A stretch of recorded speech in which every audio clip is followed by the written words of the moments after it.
A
very good evening, all participants.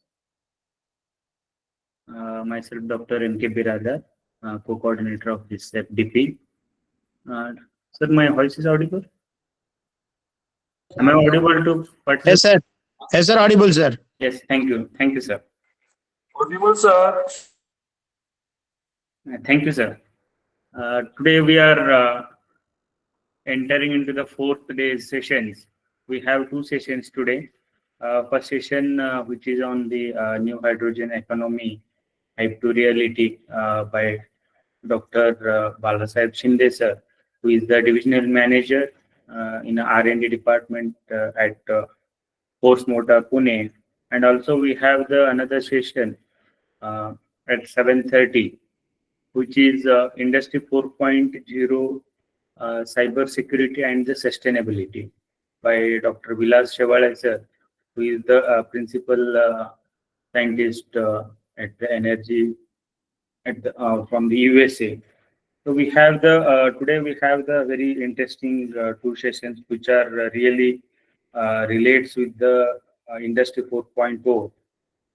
Till today, from last 3 days, we were discussing about the sustainability or the climate change. But the uh, first session will be on the hydrogen, and second session will be on like how the industry 4.0 is connecting with the cyber security, which is very important. So uh, also in that second session, we have one more speaker, which we already had in our FDP, Dr.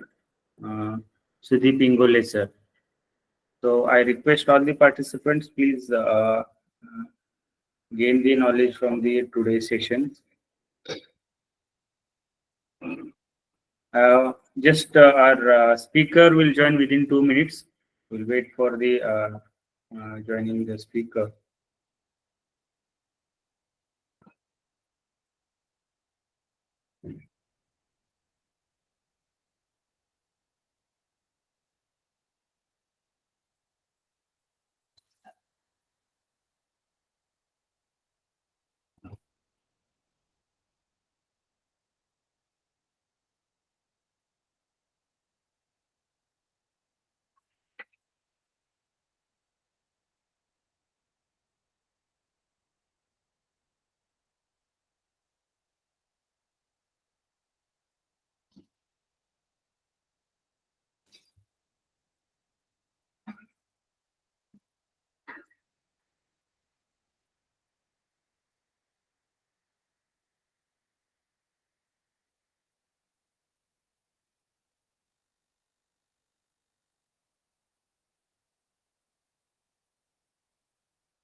Dear participants, sorry for the inconvenience. Actually, session expert is facing some technical problem in the system. Please, I request all you to just wait for 2 more minutes.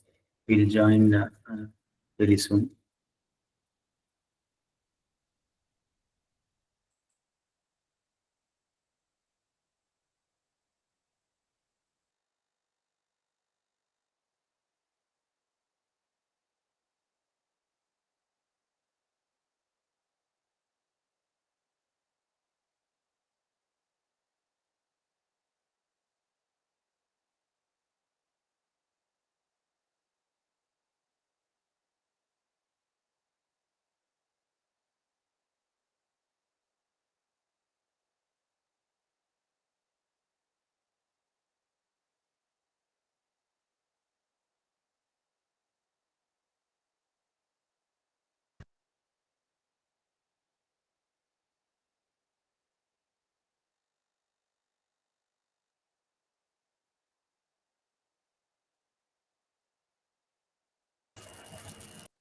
Yes, sir. Good evening, sir. Sir, am I audible? Yes, sir. Uh, Shinde, sir.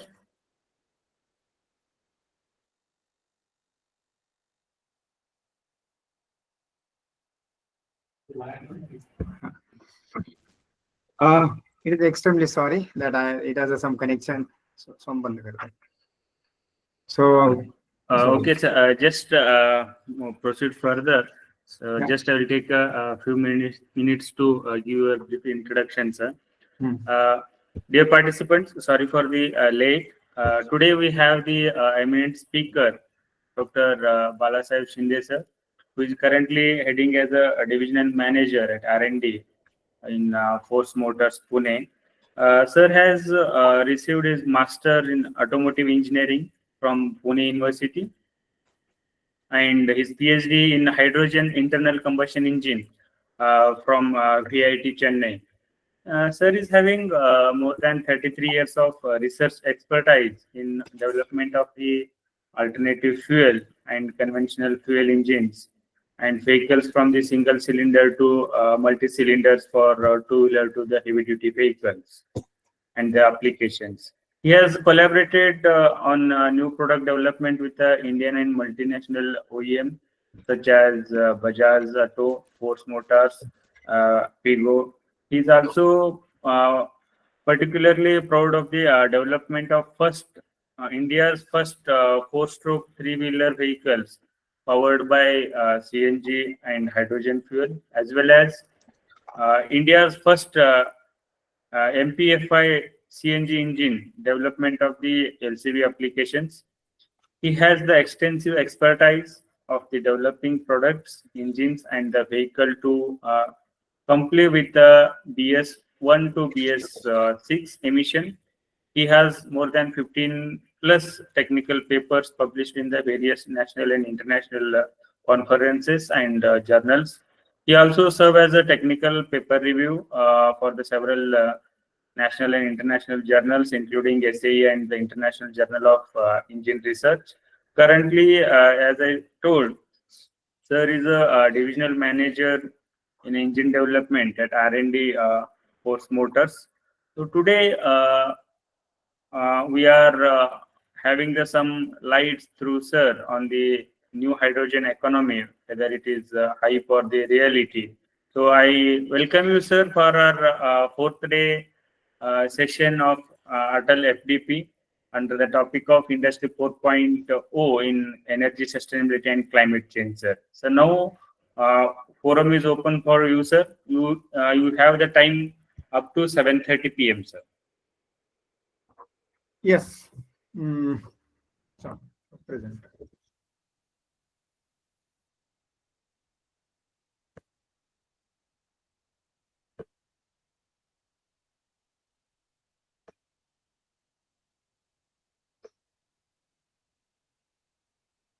Yeah. You can see the slide, sir? Yes, sir. Yes, sir. sir. It's visible, sir. Good evening, everybody, whoever has joined, and extremely sorry that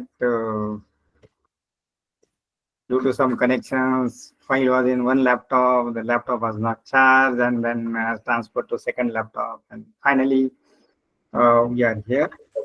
For that, I'm extremely sorry. I came early from the office to catch up the time. But yes, laptop has given us some issues. So now, today I am thankful to you all team that you have called me to just talk. I will not take expert lectures because this hydrogen is a new field. Even though we all are working in the since more than 80, 100 years in the IC engine, but hydrogen, this subject is very new. And I can surely say after getting doctorate in the hydrogen IC engine also that everybody is in the learning stage. Same like that IC engine, everybody is in the learning stage. Who has got retired from the industry or who has got taught the hydrogen IC engine subject for throughout their life. Still, nobody has understood fully the hydrogen any engine. So that new subject is hydrogen IC engine, the new chapter. So here I will go through the whatever I understood from the industry, and we have some connections with the Europe and Japanese counterpart as an individual, not with the where I am working, because we have some good connections we have developed for this hydrogen IC engine technology development. And here during my PhD, I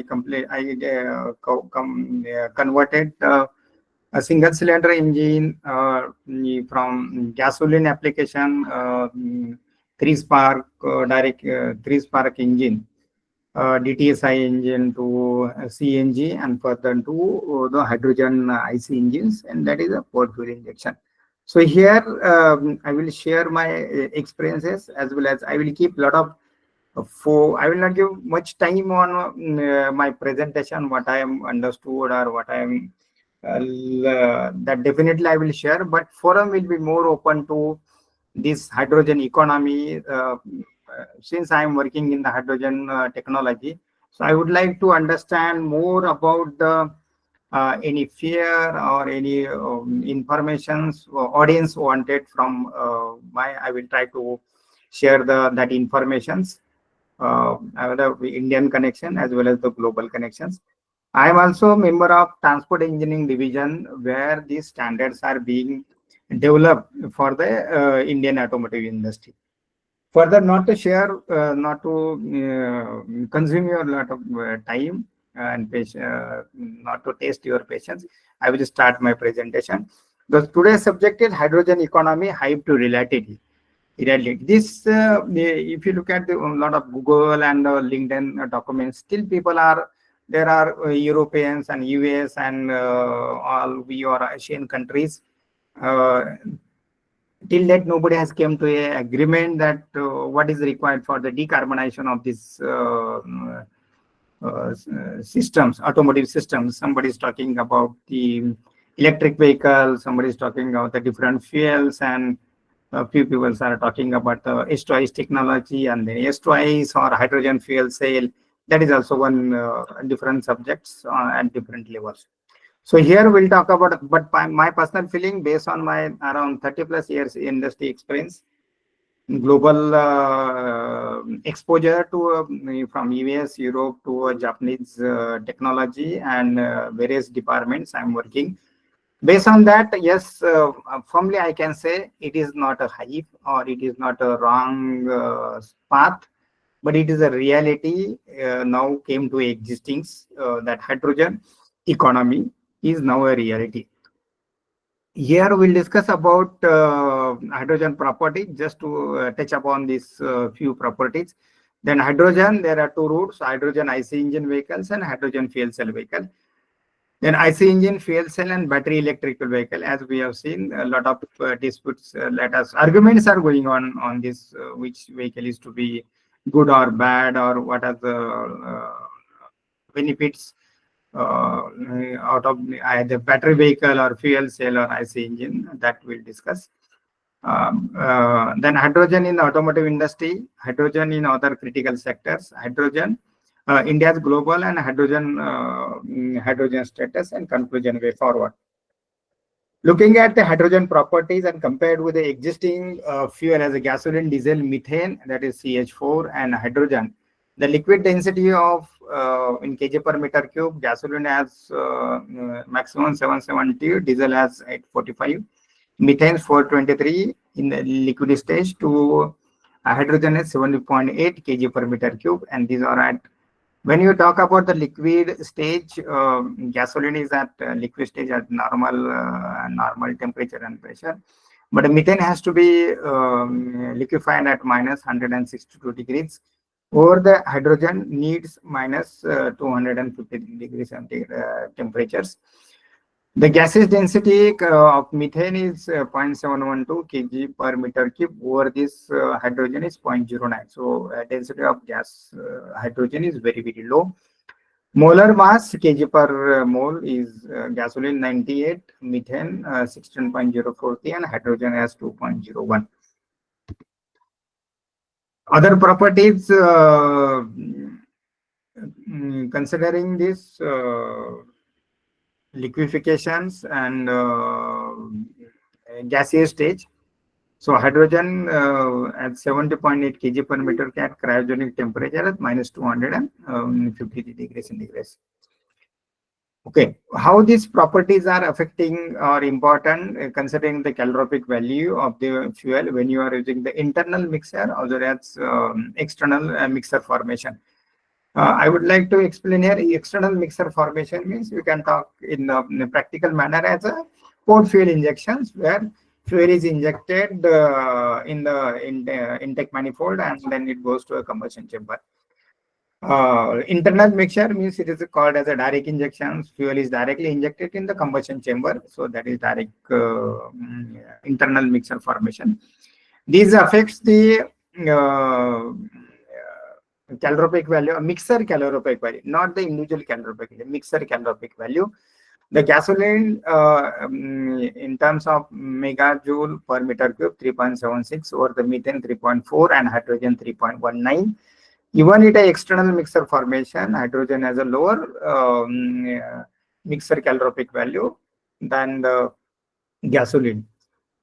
But if you go with the internal mixer formation, that too with the direct injection technology, there compared to the gasoline or methane and diesel, also the mixer calorific value of hydrogen internal combustion engine is 4.52 megajoule per meter cube. And one of the important fuel properties of the hydrogen that everybody might be aware, that calorific value, that higher calorific value of gasoline is 41.4 and hydrogen is 120, over the methane 50 and diesel 42.9. This indicates hydrogen has the highest calorific value at present available fuel in the market. How this all properties when you want to use for the combustion chamber, the heat of the combustion, all these matters, that megajoule per kg of air, the gasoline 2.83, methane 2.9, and hydrogen 3.37. So heat of combustions heat generated out of fuel burn per kg of air is more with the hydrogen. Then volumetric efficiency, low rating value of in megajoule, we have seen in the different units. So kilojoule per meter cube. Gasoline has 1,95,800 over the hydrogen is 10,046. So volumetric low rating value of hydrogen is very, very lower than methane and gasoline. That, as we know, hydrogen doesn't contain the carbon atom, so there is no formation of this CO2 emissions. For the methane and that CH4 and gasolines, they contain the carbon molecules. So the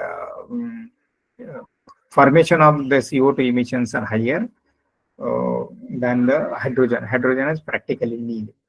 Then Ohm number is something number which defines the energy, the megajoule in Newton per meter cube. Then methane has 47.9 to 3.24 over the hydrogen has 40.65 to 14. These are the these properties are important and useful when you are designing or selection of the parts and selection of the combustion chamber, fueling systems, and how much is the power you want to develop.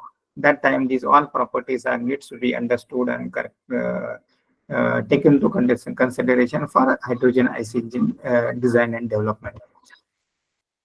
This is also one important stoichiometric air fuel ratio, that kg of air per kg of fuel. As we know, gasoline is 14.7, diesel 15.3, and methane is 7.2. Or the hydrogen is 34.3. So for burning the 1 kg of hydrogen, it almost needs double the what methane is required, the air quantity. That ignition limit, gasoline has 1% is 7.6% of the percentage of volume. Over the diesel is 0.6 to 5.5. Methane is 4.4 to 15. So lean to that limit of percentage of volume. And hydrogen has 4 to 76% of the limit. If you talk or compare in terms of the lambda range, so gasoline has 1.4 lambda to 0.4 lambda or lean to reach. These are the limits we can talk in the some simplified terms. So where the methane is 2 to 0.6, and look at this, hydrogen is 10 lambda to 0.13 lambda. So 10 is the excess air ratio is 10 and 0.13 is and excess air ratio is 0.13. So clearly it defines reach limit is very high and low limit, lean limit is very high. So it has a wide range of ignition limits. Then self-ignition temperature of gasoline is 230 degrees centigrade, over the diesel is 250, methane is 595, and hydrogen is 585 degrees centigrade. Over this, another important property is amount of ignition energy required to burn the fuel is a millijoule. Over the gasoline requires 0.24, diesel is very close, methane is 0.1 higher due to in CH4 direct bond, it needs more energy, but hydrogen is a single atom, so it needs very less energy, 0.07. So it is 1/10 of the energy required for methane. When you use this hydrogen in the different form, and if you compare these various applications, that hydrogen port fuel injection, hydrogen cryogenic port injection, and hydrogen direct injections. Here, rest of the assumptions we are keeping the considering as a lambda equal to 1. That is a stoichiometric combustion we are considering here. Then rest of the volumes are we are keeping the constant. Now, if you look at this fuel, consider the present engine is gasoline, mixer formation or the technology of mixer formation, port fuel injection, and NTP temperatures are 293, mixer calorific value, that is what we have seen, is a 3.59. And engine is developing the 100% power to for the sake of comparison.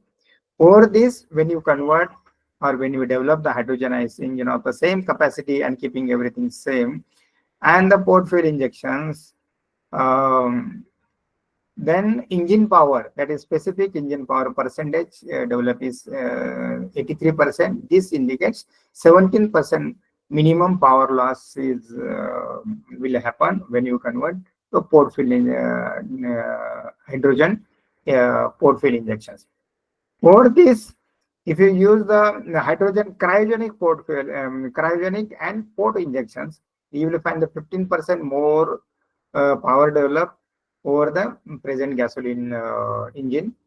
And further to that, you might have seen a lot of people are talking about port fuel injection or direct injection. And if you go with the direct injection, you'll find 17% more power is developed than the existing gasoline engine. Lot of people are talking about what will happen to the green steel when you go to renewable energy, that hydrogen and fuels and all those things, and then what will happen to the manpower. People will get unemployed and on all those things, but it will not happen. That skill and capacity building needs to be recalibrated to the new technology, and over and above, you will find a lot of job created in the coming days in the globally. Look at the Indian scenario. India's hydrogen economy started in government has declared his wish list, rather green hydrogen roadmap in 2022. A lot of funds have been acquired that spare for this development of this hydrogen application in the ways starting from research to the applications in the various sectors. When you develop any IC engine, this is some data from the Europe. We don't have the existing correct information from Indian context. So these are the data from European some data bank. So diesel vehicle cost is consider, these are the comparative figures. 152,000 euros were the battery electric vehicle, and then battery fuel cell is the 486. So it is almost 3 times of this existing vehicle, diesel vehicle. Over the battery is 3 times, and this is 2.5 times. Then fuel cell is almost 3 times. And over this hydrogen IC engine, that is a port fuel injection, it is, we can say it is 1.5 times more than the existing diesel, but definitely it is less than the battery electrical and 50% of the fuel cell. If you compare the both technology, hydrogen IC engine also use the hydrogen, and the hydrogen fuel cell uses the hydrogen as a fuel.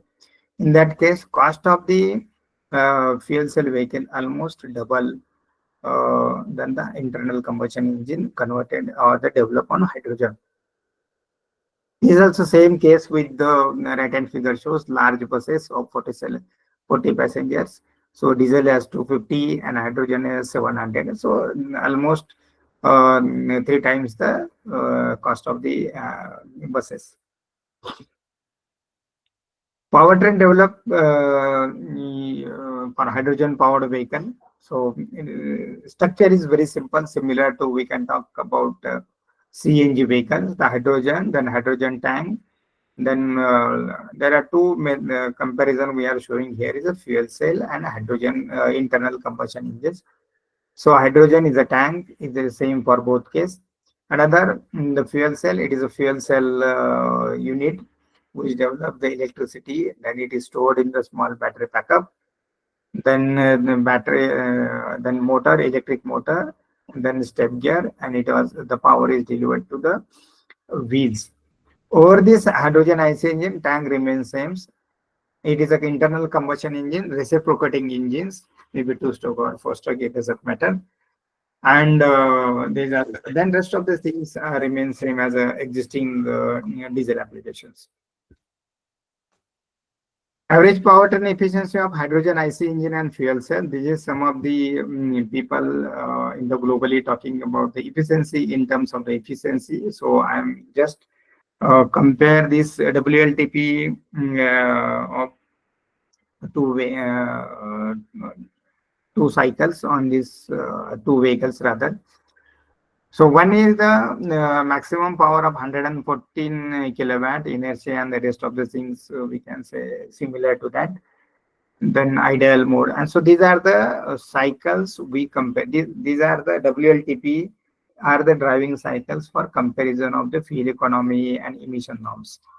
If you look at these efficiency terms, WLTP, these are the WLTP, WPT, LS, and HS are the cycle for testing the different category of the vehicles. And then over this WLTP, if you consider the one cycle, then the WLTP consideration, the fuel cell vehicle has a higher efficiency in all cycles, WLTP, LS, or HS. The fuel efficiency is more than the hydrogen IC engines.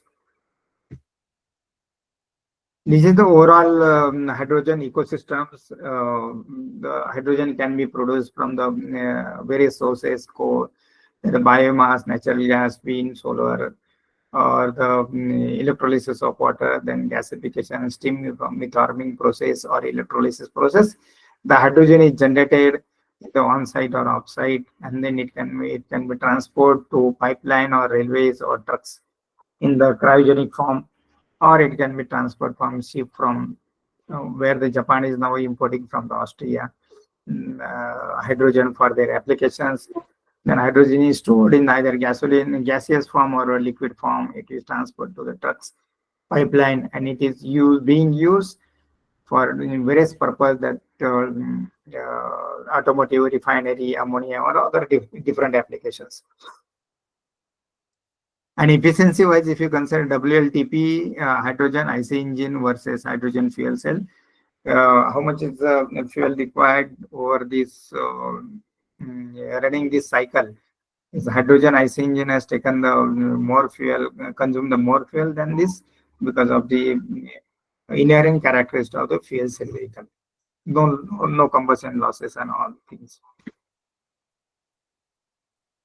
When you're talking about the hydrogen storage, there are different types. Type 1, 2, 3, 4 are the type of cylinders, and it is based on the material what we are doing. Presently, these are the type 1, very old technology. Nobody is using, weights very, very high. Now, the people are using the automotive OEMs prefer to go ahead with the type 4 cylinder, which are lighter, which are thick liner wrapped around carbon fiber, gas fiber in epoxy resin, and it has a good life. Then gas stored is more than what type 1, 2, and 3 compared to the weight comparison. This one more technical term I would like to mention here is hydrogen flow out of is directly proportional to a square root of pressure and density. For the same hole size, pressure of hydrogen volume, flow rate is 2.8 times that of methane. I compared by calculation. For verification, you can also compare. So it is true. For hydrogen compared to the methane, like for like in other inventories, will depressurize in the short time, potential bigger flame clouds, and shorter duration of fire loads. And this right hand side graph shows that is what we have compared now. So concentration of percentage of gas in the air, the burning velocity. So hydrogen, all these burning velocities are all fuels: propane, ethylene, and methane. Those are very below the 50 centimeter per second. And hydrogen at this 40% of the gas percentage mixture, it is almost 290 centimeter per second. So this indicates burning velocity of hydrogen is highest.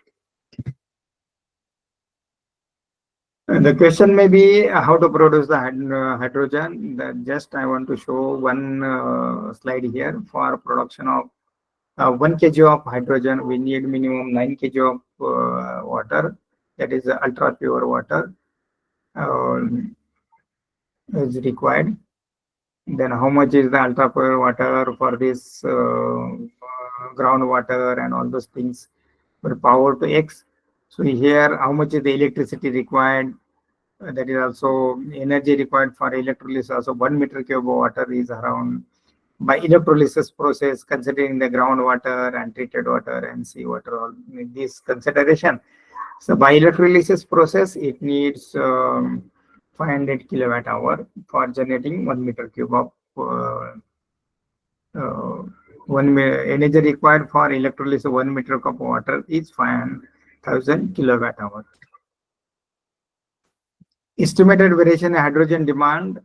So as we have seen, not only India, but globally, all countries are they want to reduce their CO2 emissions, and different fuel applications are being used. Hydrogen is treated as a carbon neutral fuel, so there will be a different application, that automotive application, shipping, oil refinery, then steel making, aviation, and residential purpose, just for heating applications. So you will find that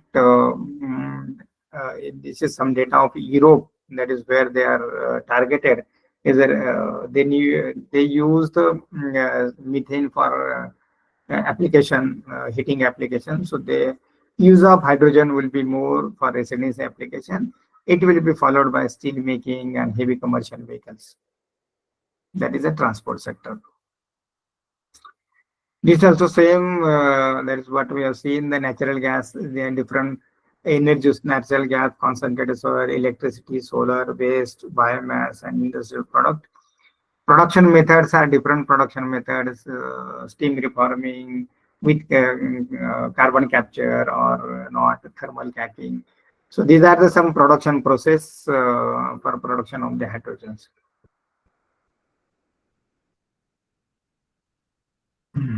So I will. This is what we have discussed. Cost of the buses and all those things. This is something same comparison of the diesel powered vehicle, electric vehicle, hydrogen, and solar powered vehicles. So these are some comparisons. This is something what energy source and how to use this for different applications. Gasification, steam reforming, steam or electrolysis process, and how to store the hydrogen in the metal hydride, cryo compress or the compress gaseous form, and how they are transported, and different use of these different applications. This is the hydrogen supply chain. And hydrogen storage. Hydrogen can be stored in compressed gas, liquid, or cryo-compressed storage. These are the three methods being used in the different applications. Other methods, hydrides, and then the physical forms, those are in the research stage. When I was in the Bajato, I also work on a three-wheeler hydrogen vehicle, where we had to use the metal hydrides for storage, but it is in the small quantity of hydrogen gas we use it.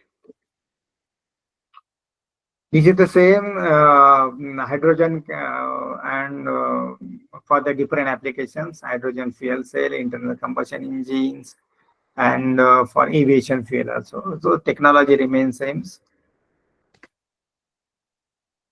You might have heard India also developing the hydrogen train for Indian applications.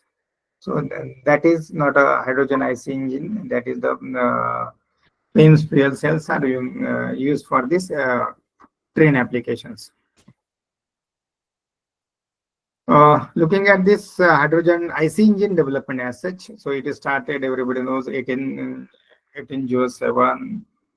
It has first hydrogen engine was developed by the inventor Vilas, and then a lot of development took place. So till recent, there are 2 to 3 hydrogen hypes has came, and now people started developing. They developed the product, and they experimented. The prototypes were made. Some kilometers were tested on the public road, and finally nobody knows what happens. Now it has the idea was dropped. Again, it has taken place. It has happened twice or thrice. So now this whatever that happened last couple of decades, that I am trying to show it here. So BMW has also tried on hydrogen IC engine 2020 to 2012. Then GM also tried for 7 years, up to 19 they have developed. Recent development is JCB has developed the hydrogen IC engine for off-road applications. Then Packard, Bosch, Lemring, Caterpillar, everybody is working on this technology. MAN has also developed the hydrogen IC engines. They have completed their testings. I have some contacts in the Japan and the US, Europe. They have also developed, and they are also developing the hydrogen IC engine for trucks and bus applications. These are the recent development. Weichai is one company from the Japan that they have developed a 13-liter direct injection S2 with the efficiency of 41.8 brake thermal efficiency too. So Department of Energy has achieved around 45% brake thermal efficiency with their various applications. Another is company to Westport. They are also working on and develop the product on H2PA high pressure direct injection. So it is application of diesel and hydrogen. Cummins has also developed 6.7-liter engine. Then DAF has developed. Then Kio and Diasto has developed 7.8-liter engine. And the recent achievement is very recently is 44.5% brake thermal efficiency they have achieved. This all indicates that yes, it is now all most of the big players in the global as well as Indian, they have developed hydrogen IC engine, and they are developing. Look at this, our Indian OEMs, Ashok Leyland and Cummins. They have developed this in hydrogen IC engine for their trucks and bus applications. Globally, Europe, China, Japan, Korea, and India, also including Australia, all are working on hydrogen IC engine. They understood with a lot of deliberation that hydrogen is the fuel for the future, and they should work upon it. So they have started working. Practically 2025 may not be possible, but 2026 you will find a lot of vehicle, mostly initially of the commercial vehicles, trucks and buses on road with the fuel vehicles, hydrogen fuel vehicles.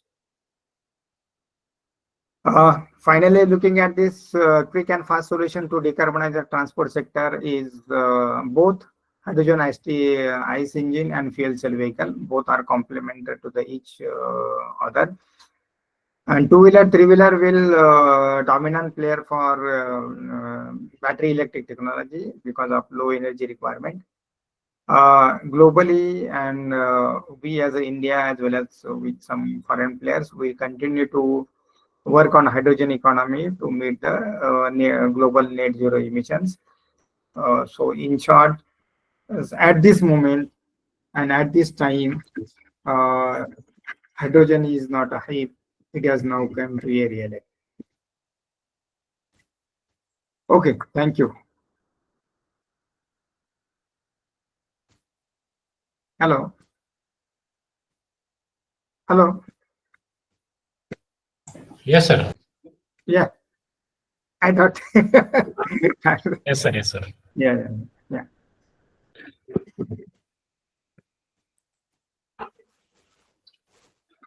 Dear participants, now the forum is open for the discussion with our today's experts, Dr. Shinde. So I request to participants, please discuss with Dr. Shinde sir or whatever the query you are having. I think he's nicely delivered the session related to hydrogen fluid. It is the upcoming area and the recent development area. So those who want to discuss with the sir, please the forum is open and raise your hand or unmic yourself or you can ask the question. I think Shepa is raising the hand. So please, Shepa sir, you can unmute yourself.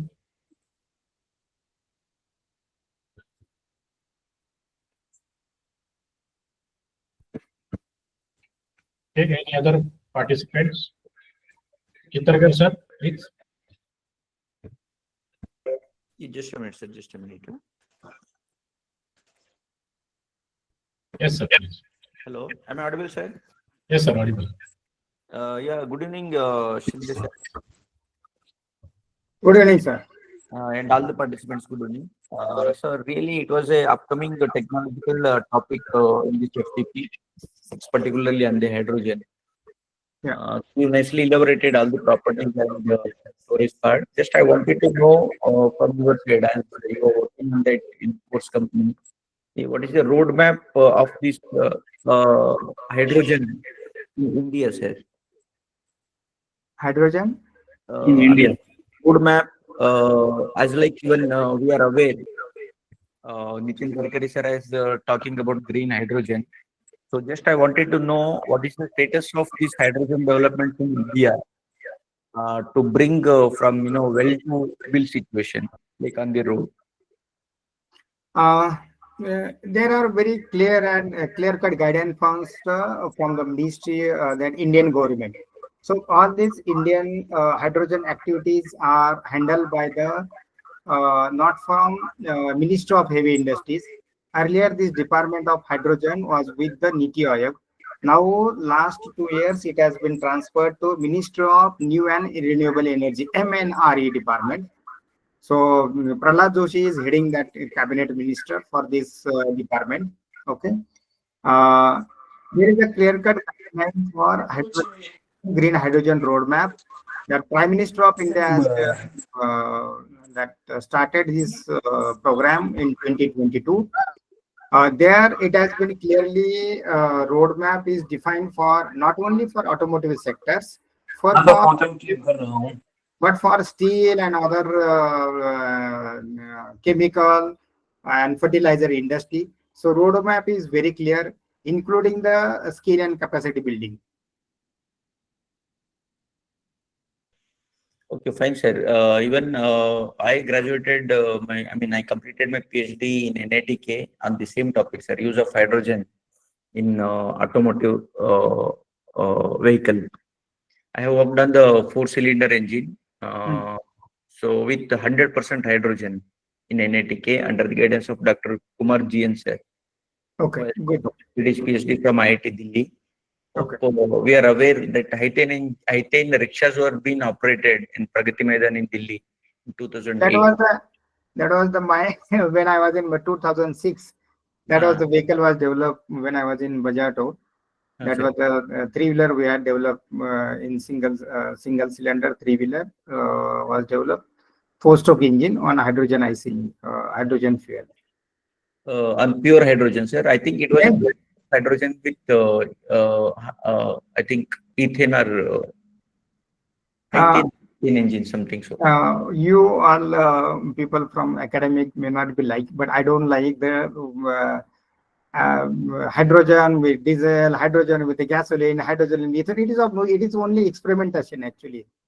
So if you want to put your effort, put it on 100% application of hydrogen on IC engines. That will give some guidelines to the government or the any institute, or this will give the something. Whatever is the, as you have said, you have work on 4-stroke engines for 100% hydrogen. So you might have gone get some experience that will be useful for the whole country or the globe actually. But instead of working, you have seen a lot of papers they are working. Somebody is doing the hydrogen in the gasoline for some percentage, and they are present with the paper. It will not give the any. It is for the sake of completing the MTech or PhD or something. But that will not help neither that student, professors, or the whole country. So you try to work on hydrogen IC engine, and anybody in this forum would like to work on hydrogen IC engine, and you need some kind of informations. I am ready to support you. You can note down my number. We will be happy to work with the institutes for the 100% hydrogen applications. We are also working on multi-cylinder engine and 13-liter hydrogen IC engine with some foreign collaborators. Sure, sir. Even I would like to be associated with you to continue my research work for this serving the society of our country. Very good. You are Yeah. welcome to. I will share the invitation to. We are working on a lot of forums for hydrogen IC engines, starting from 3-wheeler to the multi-cylinder engines. Very nice. I will definitely call you for working on hydrogen IC engine. Thank you. It's my pleasure to work with you, sir. And in fact, I feel like today is a lucky day. I got you because I think I saw your papers. I didn't Chitrakar, na? I saw some papers, recent papers actually, working on hydrogen IC engines. Yes. Yes, I do have around 12 papers on hydrogen. Yes. Now I understood. I got clarity that you and lot of papers on International Journal of Hydrogen Energy. Yes, sir. Yes. Thank you, sir. I feel like today is a lucky day for me. And then recently, last year, I think, last year you were published one paper. Unfortunately, I was the reviewer of that document. Oh my goodness. Yeah. These were things, sir. Before only. Right. Okay, sir. We'll continue to work together. No problems. We'll be in touch with you. Yeah. There, and would like to continue work on the same under the guidance of you, sir. Not guidance. You are the expert. I am from the industry. So you have the good theory then. But I have the expertise on working on the second law of thermodynamics, because in the industry we work on what is the power, torque, fuel economy, everything. That is the first law of thermodynamics. But during my PhD, I added the knowledge, or I added expertise as working on hydrogen IC engine in second law of thermodynamics. So that expertise I got it. I tried to be developed with my guide from the NIT Chennai, Mr. Salil, who is a super expert in the second law of thermodynamics. Okay, sir. Thank you, sir. Definitely. I'll make a call whenever you are free. Yes, sir. And thanks for this platform also, Satish sir and Biradar sir. Like this was a takeaway home from this FDP. Thank you. Yes, sir. Thank you, sir. Any other participants, please? Manish Kumar, sir. Hello. Yes, sir. Good evening, sir. Good evening. Am I audible, sir? Yes. First of all, thanks to you, sir. You have given very important information on hydrogen fuel use. My question is, what are the hurdles in using hydrogen engine in Indian cars right now? Why it is not going on popular in today's car manufacturing industry? Okay. So today, your question is specific to the car industries. Yes, sir.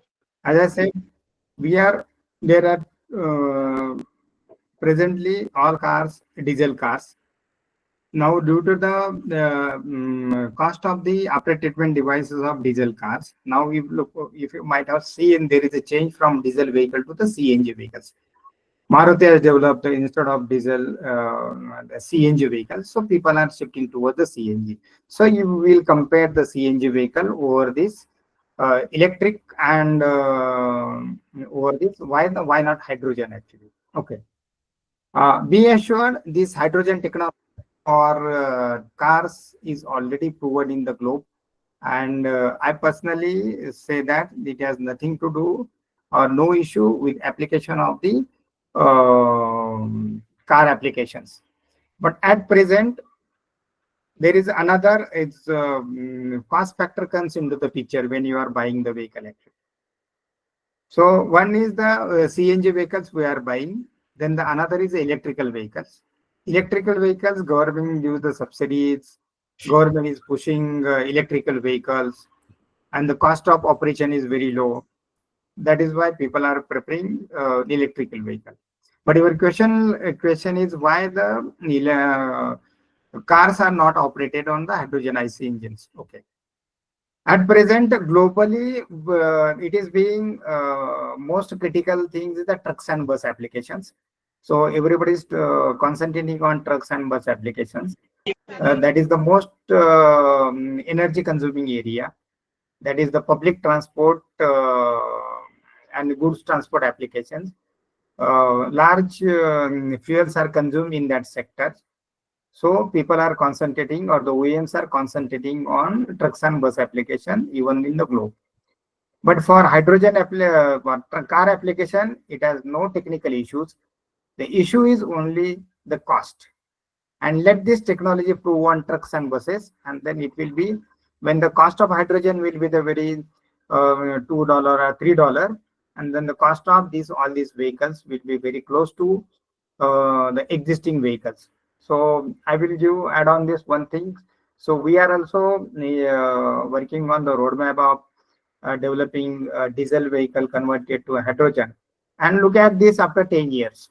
So if everything goes well, and we are also developing hydrogen trucks and buses, at the end of 10 years, you will find the cost of diesel vehicles will be, and cost of hydrogen fuel trucks and buses, the cost difference is only the 10%. So there is no concern about technology at this present. The concern is only the cost of the vehicle. Thank you, sir. Okay. So just I'm adding to the Kate sir questions. Like explain or the think about the hydrogen, already it is proven in the world. But whether is it only the hype, because even you know the technology, but why whether it is only the monopoly going on, because already the electric vehicle, as you have seen, sir, electric era, it was started in 18th century itself. Again, because of the monopoly of the IC engine, again it got suppressed. Now it is in a hype, or even we have the problematics whatever we are facing right now in an electric vehicle. If it is like as you are working in a hydrogen, sir, even we could not see any vehicles on road with the hydrogen. Whether it is only the hype or somewhere like all the industries or the experts, they are working only in the experimental phase only, sir. Okay, let me try to give the explanation. Look at this. What the I will put it in a blunt way. Nitin Gadkari in the first statement said that he will close all diesel, all engines and 100% electrical vehicle. Yes, Same taking why he said like that, because Europe had decided 2030 they will stop the all IC engines. Even the Europe has gazetted that they will stop the IC engines forever. But if you look at this last year also, they had some lot of issues. I really, I never discussed, I never studied the electrical vehicles for comparison purpose. I only studied because I'm least interested in the electrical technology actually. But as different, I have seen the lot of technology. Then what are the issues with the electrical? How the electricity is produced? There are multiple issues.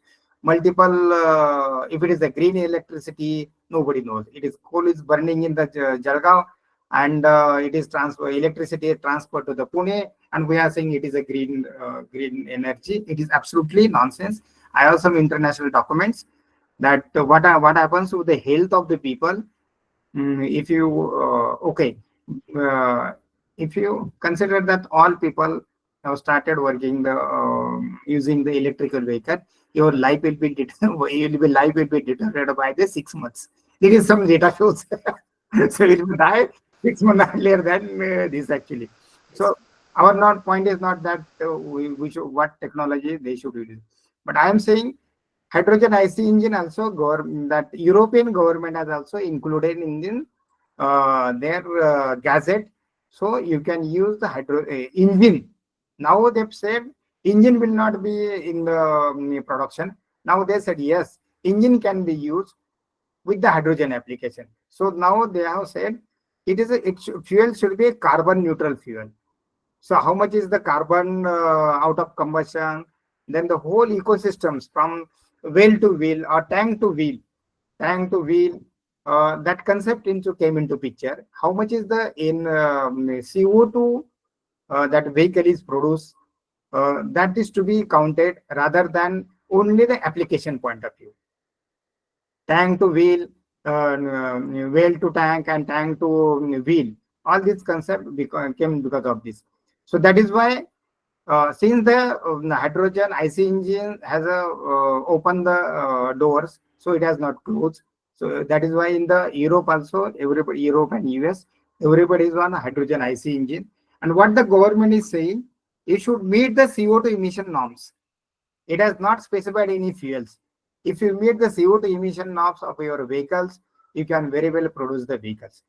When you want to produce in the one fine day, you cannot replace the all electrical vehicles. So you have to pass through some stages. So one stage to meet we cannot stop the all diesel and CNG vehicles one fine day. So it is a transient phase. So CNG will continue, electrical will continue. Hydrogen vehicles people are building. They are in 2025 some batch you will find on the road. I have the data of some of the global players. They have run the 2 lakh kilometer vehicle on road, 12-meter bus, 18-ton truck, and 14-ton trucks. You will find it is running perfectly fine. Very soon we will find the batch will be running in globe, as well as you will find those vehicles coming to India for on road. So it is not a hype, it is the reality. And if somebody is working, we can say it is the for sake of writing the document or writing the patents, but it's not. All global players, you name it, they are working for hydrogen IC engine, and reason is very simple. They have to meet the CO2 emission norms. But sir, in hydrogen, there is no question of the CO2 emission, right, sir? In hydrogen, Yeah. so there is no need of question again than meeting the emission with the as we use the hydrogen as a fuel in the same existing IC engine. But in hydrogen, some NOx combustion NOx are developed. So you have to use this after treatment devices. But as far as CO2 emissions are concerned, electric vehicle doesn't create any CO2 emissions. Same as the hydrogen doesn't create any CO2 emissions. Okay, sir. Sir, I have one more question, sir, regarding the cost of the vehicle. I don't wanted to compare, but as a hydrogen vehicle comparing with the EVs. Like earlier, we used to say EV is very cheaper, but while buying the vehicles, it may be 2-wheeler, 4-wheeler, or the any heavy-duty trucks. So there, the initial cost will be more, even though all the maybe maintenance will be in a different ways. But how the cost of the hydrogen vehicle compare with the IC engine existing with the diesel, petrol, and the e-vehicles? Because what happens nowadays, people they are thinking, even looking to the e-vehicles, only few of the people they are concerning about the emissions or the pollution. But earlier, while buying the vehicle, they think about the cost, and again they come to the IC engines. So most of the people they are not moving towards the e-vehicles. So just you can give the lights on the cost-wise comparison. Okay.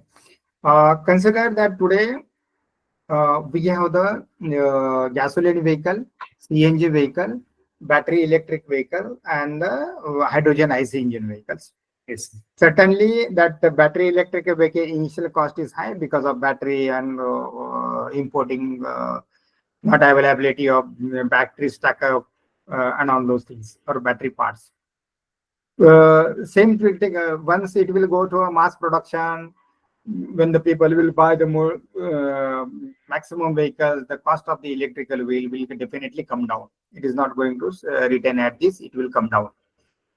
Then the question lies with where is the scope for this hydrogen IC engines? As I said, down the line of 10 years, if you have to buy the CNG vehicles or diesel vehicles, the cost of hydrogen vehicle will be very close, 10% more than that existing vehicles. The cost will be very, very close. Again, it is that availability of parts and going for the mass production. So cost of the production will be in the 10% higher than the, because these vehicles, 80 years we are running all these parts. So somebody has to gain some profits. Yes. So out of that, it will, but it has to meet the customer. Understand? It is not a question of profit. It is a question of meeting the CO2 emissions. Yes. And CO2 emission is not by you choice or me choice or India choice or France choice or America choice. It is the global requirement, put it on everybody. It is not choice of Tata Motor, it is not choice of Dr. B.J. Shinde. It is the global responsibility to meet the CO2 emissions. Yes. So the cost will be definitely high for first 10 years. Maybe after 20 years, cost will be the very less. Then the question comes about this is the vehicle cost. Then the next question comes about the total cost of operation. That is the fuel cost. Here electricity, as you know, today electricity is 10 units per kilowatt hour, rupees 10 per kilowatt hour. Yes, tomorrow we don't know. It will go an increasing, but it never came down actually. Yes, sir. So consider the gas cost of the hydrogen. So you can use the blue, gray hydrogen to start with, which is developed by the steam reforming process, and further you can go for the green hydrogen, which is at present in California the green hydrogen cost is around $25. In India, it is treated as a $6 or $7 actually. But when it will go to a production, demand will be there. It will definitely come. Not 1 or 2, I personally feel, but some of the document will see that they are talking about $1 or $2, but it will not be a practical. We are also in the hydrogen production. We know the hydrogen production process. There you will find, but very close to the maybe 20%, 30% more than the existing fuel. Just for sake of understanding, you are not professor. I don't like to, or it is not my expertise to explain you by fundamentals. But let us look at this. What is today's cost of gasoline in Pune? It is 105 per liter. So Yes, if you sir. convert to kg, it is around divided by density. It is around 250. Okay, 250 per or 200 rupees per kg. So how much is the energy of per kg basis? 14.5 megajoule per kg. How much is the energy of hydrogen? We have seen it is okay, considered for the high rating value 120. So it is almost 3 times. So what should be the cost of the hydrogen? It should be 600. Yes, sir. So this way, slowly petrol prices will government has some thinking. And the carbon also. Manufacturer also, they have to put a lot of after treatment devices for meeting the emissions. So it is better they will, one day they will, now started and thought, Tata Motor has started working, Ashok Leyland, Cummins, these are our Indian players, they have started working on hydrogen IC engines. Same way, everybody will start, and you will not find the big difference between this electrical vehicle we go by its way. It has some energy, we can store more energy, but yes, for the trucks and buses we have some technology. When you fill it in one place, it can go 600 kilometers. That technology we are working, and it is a proven technology. So you have the bus starting from Mumbai to Kolhapur. Yeah, you can very well go with the 500 kilometers, absolutely, and it is practical, available technology. Okay, sir. Yes, sir. Thank you, sir. Even one more doubt, like, can you have the like a collaboration or the MOU with the user with the force motor so that we can At present, force motor is not working on hydrogen IC engines, okay. but I am on personally working on a lot of international, national institutes for hydrogen IC engine applications. Okay, sir. Yes. Okay, sir. And I have the MOU with some of the global technical institute. Okay, sir. If anyone is interested, I'm very well ready to work with you. No issue. Definitely, sir. We'll contact you regarding these things, and we'll collaboratively we'll work together, sir. Yes, yes. So which will be again the we are giving to the nations to somewhere like it is like a carbon capture and minimize the mitigation of all the emissions. Yes. Definitely, sir. Dear participants, do you have any questions? Please ask to Dr. Shinde. Hi, sir. Yes. Good evening. Audible to you. Good evening. It's a very nice presentation, informative one. Especially when we compare the hydrogen with the efficiency of EV vehicles or any IC engines, it's quite very very effective one. So the only thing when I think about the hydrogen, when I did masters, what happened when I tried to run the engine with a mixture of biodiesel with hydrogen and one CNG, the problem what we are coming with was the high temperature. Okay, I'm talking about the biofuel condition. So do we do you know how we can overcome this high temperature issues when you are handling with the hydrogen cases? In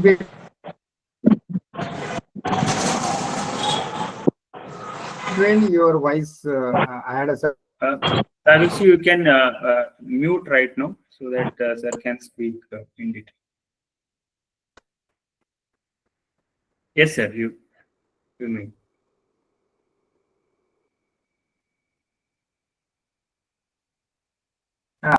Could you please repeat your question? My question is, how can we tackle the high temperature because of hydrogen is coming out the cylinder? How we can tackle this if you are trying to run the engine with the hydrogen or a mixture with the hydrogen with any other fuels? How we can tackle this high temperature issues? Sir, you had any in between I could not listen your statement actually. So you have experience of working on hydrogen IC engine? Yes, sir. Yes. Hello. Yes, sir. Exactly, so sir. dedicated, you have worked on hydrogen IC engine in dedicated 100% hydrogen. You might have worked on hydrogen, right? Yes, sir. Okay. I see with hydrogen and any with mixture of biodiesel and biodiesel. Okay, sir. Look at only dedicated. Rather, if you add any fuel, so it comes to SCC and all those things actually. But if you use the 100% hydrogen, so temperatures will be more than whatever the fuel you are using as an add-on fuel. Okay, if you use a diesel, biodiesel, or something fuel actually. Sure. Yeah. Yes, sir. Hydrogen 100%.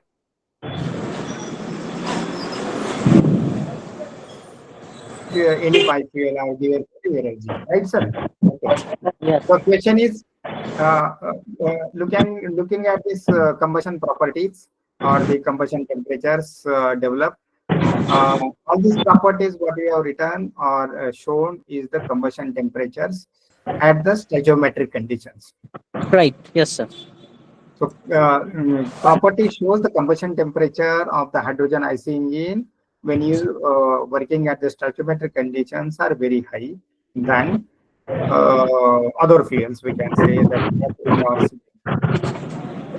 So one thing is for this the temperature phenomena. So we have to use the temperature wall sheet and walls for which can to the higher temperatures.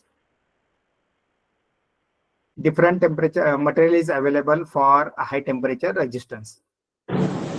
Another question is, do you really run the vehicle in the stoichiometric conditions? Looking at, you might have gone through some documents or research papers or practical applications.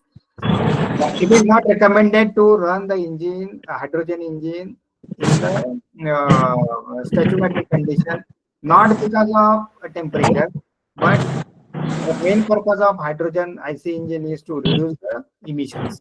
And when you run the hydrogen IC engine in the stoichiometric conditions, and if you run the CNG or the gasoline engine in the stoichiometric condition, you might have observed, came to a conclusion that hydrogen engine develops the highest mix NOx at stoichiometric conditions. Abhishek, you can mute your mic so that we can hear the sir answers properly. Yeah. So hydrogen NOx develop in the hydrogen IC engine in stoichiometric condition is multiple times than the CNG or gasoline vehicle you are running in the stoichiometric. Means you have the CNG vehicle, you are running a stoichiometric condition, you are developing we can say it is 1000 ppm. You have developed the same engine on hydrogen, you will find the 5000 ppms. And what is the purpose of this developing the hydrogen IC engine is to reduce the CO2 emissions. So there is no carbon. So you will not get any CO2 emissions, but you are unnecessarily developing the NOx emissions. And for NOx emission, and hydrogen is a wide lambda, wide flammability limit, it is recommended to use this hydrogen IC engine at lambda equal to 2.4 or 3. Excess air ratio, so that there you will find the no practical, very few NOx emissions. That is why for developing or working on hydrogen IC engine practical purpose, we have to use to a lean condition and take benefit of this fuel properties. And if you go to a linear side, fuel economy improves. So your question is, when we want to go for stoichiometric condition, you have to use the equivalent improved wall sheet materials which can withstand the high temperatures, or use the lean burn combustion to take care of hydrogen technology. Make use of this hydrogen fuel.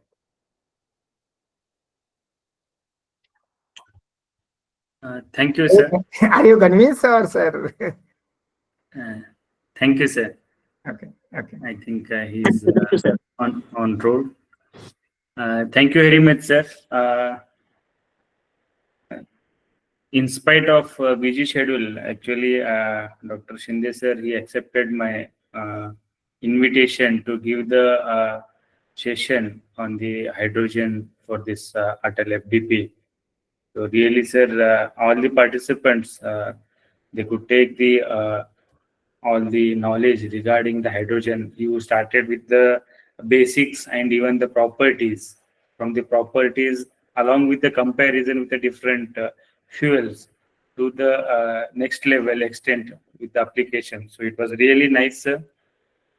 Once again, I would like to thank you, sir, from the organizing committee of this Atal FDP, sir.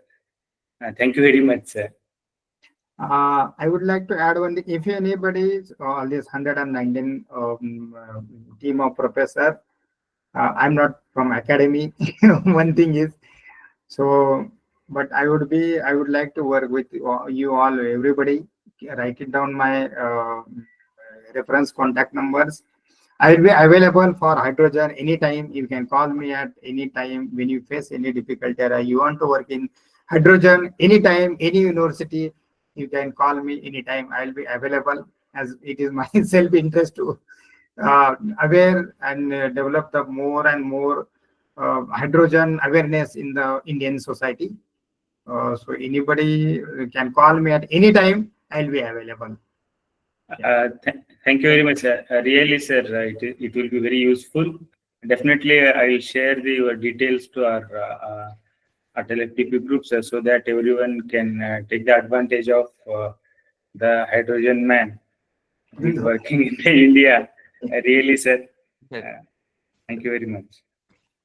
Thank you. Thank you. Thank you. Yes, sir. Somebody has raised the hand actually.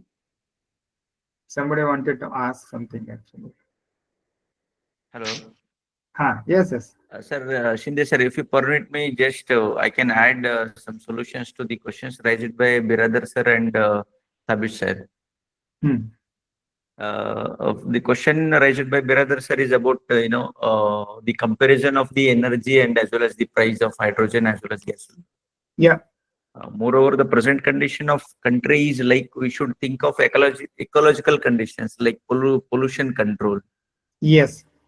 So based on this one, I think money doesn't matter, but then we are in a phase to control the environmental part in n number of ways. So the use of hydrogen in automobile sector is one of way to control the pollutions, particularly in terms of carbon monoxide, carbon dioxide, hydrocarbons, and oxides of nitrogen. Right, sir. Where I'm meeting so many after my PhD last 2 years, I met so many government officers at state and international level. So they are the officers, IS officers. Okay, they ask multiple questions actually. I met with some private fleet operators also. Everybody has a question. There is a cost and all those things. So I had a very simple question or the answers to all these people. For the private players, one day we are going to, our government is going to stop the diesel engines. Then you have two choices. I stop your business or convert to hydrogens. Right. Same, I give the answers to the all commissioners when I meet it. It is your responsibility taking care of the public. It is not a cost. Nobody has asked about the cost. Nobody is talking about the CO2 emissions. Right. So I met so many people and I try to convince them what is hydrogen, why hydrogen is better. So I meet with so many people. I met with some of the commissioners and government teams. We are also working with some government teams for hydrogen IC engine projects. So this is our job to convince whoever ask about the hydrogen and clear their doubts. Then and then people will think of, they will come up with us. Otherwise, they will give in the oppose. So our job is to convince them which is the right and best as a hydrogen IC. Yeah. Yes, sir. Hello. Thank you very much, sir. Yes, thank you. Thank you, sir. Thank you. Okay, thank you. Good night. Thank you, sir. Good night, sir. Thank you. Thank you. Thank you. Dear participants, now it's time to move the next session, which is on the Industry 4.0, cybersecurity and the sustainability. So today we have the expert, very eminent personality, Dr. Vilas Shewale, sir. So I request Dr. Satish More, sir, to just give the brief introduce regarding the our today's expert. Yes, sir. Thank you. I think our today's expert, Dr. Vilas Shewale, sir, he is already joined our Google Meet. So I think, Shewale, sir, can you hear me? Yes, I can hear you. Yes, thank you. Okay, participants, once again, welcome to you in the session number 10 for our FDP, 6-day online FDP on Industry 4.0, sustainability and environment. So here we are having the today's session on the cybersecurity in Industry 4.0 and the sustainability. If you remember, till today, we are discussing with respect to mechanical point of view, or whatever the speaker we are having, that speaker They are the expert in the mechanical area. But today we are having the expert in the somewhat the computer field, and he is going to focus on the how the industry 4.0 and sustainability is important in the cybersecurity and computer related applications. So we are having today Vilas Shewale sir. Sir, with respect to the introduction of the Shewale sir. So before that, I need to come up with some topic like the convergence of IoT and AI, big data and automations and digitalization is the enabling the industry to optimize their process and reduce the energy consumption and minimizing the environmental impact. So all these things are nothing but depends on the energy consumptions, minimizing the environmental impact and all these things. So by employing the smart manufacturing system, the predictive analysis and the data-driven decision-making industries are the increasingly able to operate in the way that are both economical, viable, and environmentally responsible. So here the cybersecurity plays an important role for all the type of aspect in all the industries, even if all the operations and all the organizations. So we are having with us Dr. Shewale. So Shewale sir have completed masters in the computer science from Modern College, Pune University in 2000, then bachelor from the computer science from KTHM College in 1998. He is having the expertise with some core competence like IT infrastructure, cloud computing, cybersecurity, advanced threat detection and response, team leadership, and across the function collaboration. Recently, Shewale sir is working in Houston, Texas, USA. He is working as a principal IT specialist, cybersecurity expert, and IT infrastructure leader in energy transfer, Houston, Texas. Sir is having the certification in Microsoft certification, Azure Administrative Associate, Google Cloud Platform, and the fundamentals for the AWS professionals. So I think we are having the good chance to hear the sir, and we are having the good chance also to acquire the knowledge related to the cybersecurity and what are the industry 4.0 sustainability and the cybersecurity. So now I request to our today's expert, Vilas Shewale sir. Now the sir forum is open for you. You are having the time up to the 9 p.m. And another thing is that today with the Shewale sir, one more speaker is going to share the thoughts or going to share some things related to our topic. I think Dr. Sudeep Ingole sir, he already presented one good session in our FDP. I think based on some tribology and its aspect in industry 4.0. So today also he is going to contribute some 3D printing point of view. What are the things and what are the roles in industry 4.0 and how the industry 4.0 is important for the 3D printing aspect. He is also going to focus the light on that particular topic. So I think for 60 minutes, Shewale sir is going to talk or discuss on that particular topic. And after that, the remaining 30 minutes, Dr. Sudeep Ingole is going to cover the thing. So I request to Shewale sir, please continue. Thank you, sir. Thank you so much, Satish More, sir. I hope everybody can hear me properly. If not, just let me know so that I can adjust, few things. Yeah, your voice is audible, sir. It is clear, sir. Okay.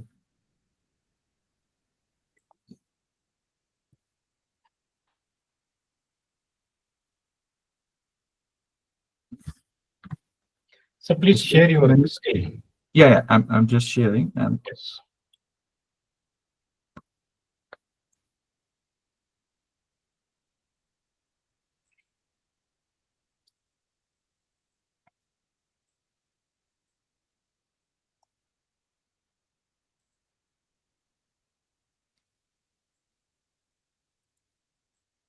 Let me know if you can see my screen right now. Yes, sir, is going on. Yes, sir, now.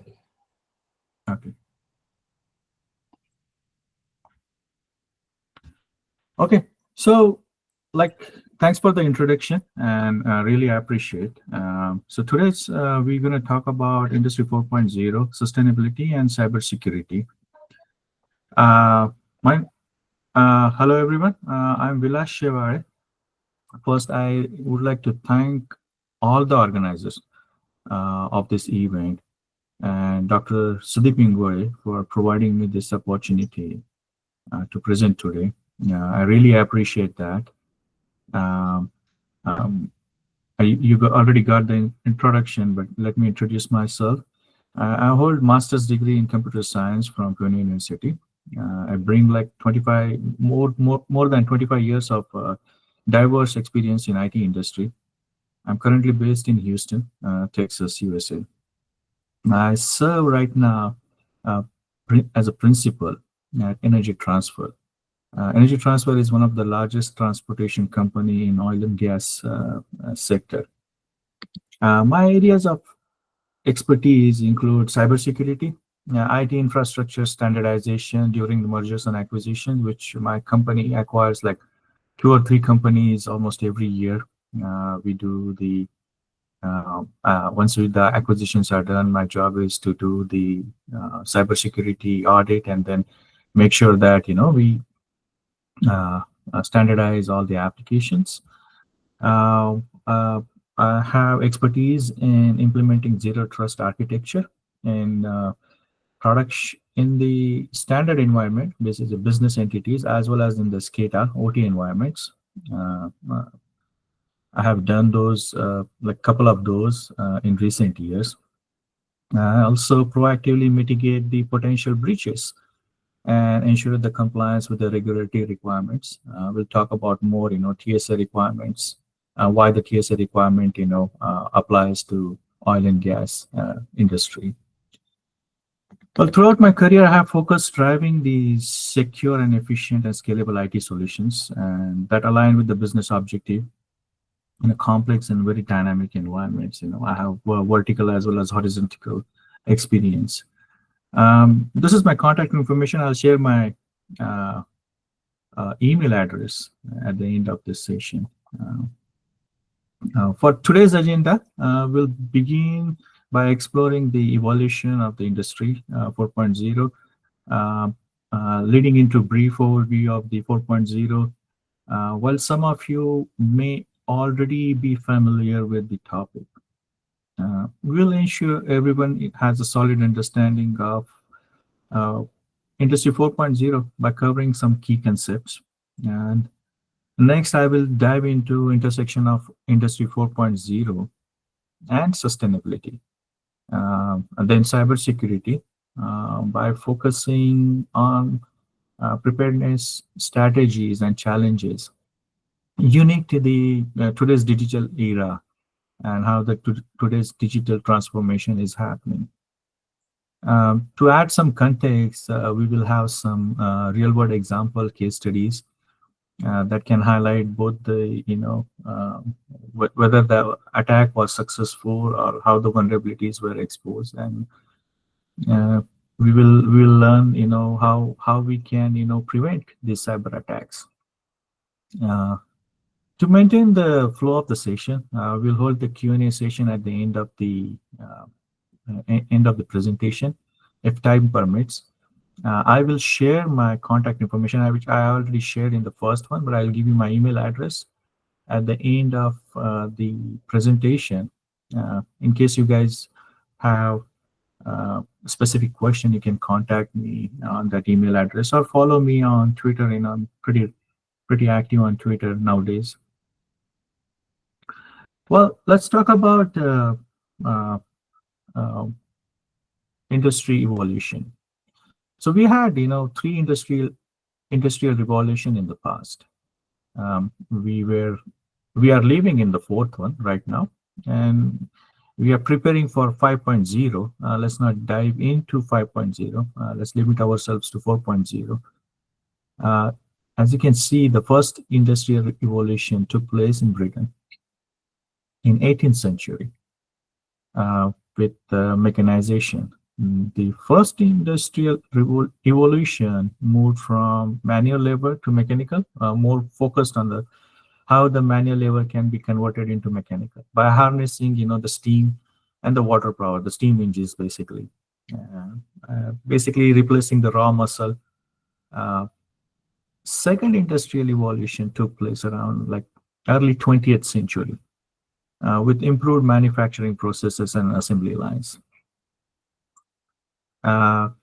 The coincidence is, every industrial revolution, as you can see on the slide, is like almost 100 years apart, except the last one.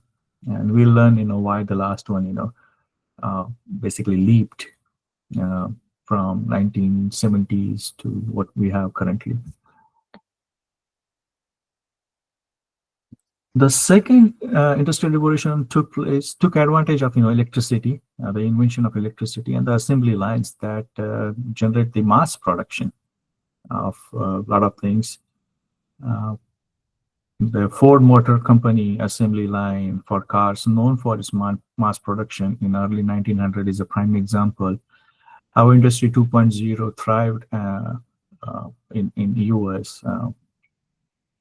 The third industry evolution took place in 1960s or 70s with the implementation of digital technology. This is where the computers were invented and being used in manufacturing processes or computing. The third evolution took off using the electronics and softwares. The most iconic example of these two coming together being the computer and the programmable logic controllers, also known as PLCs, in the industry setting. They gave us the rise to an era of high-level automation, very high-level automation, sophisticated automation, of that time. Fourth revolution is a revolution happening right now. We are experiencing that, going through it, according to the recent study. The fourth industrial revolution,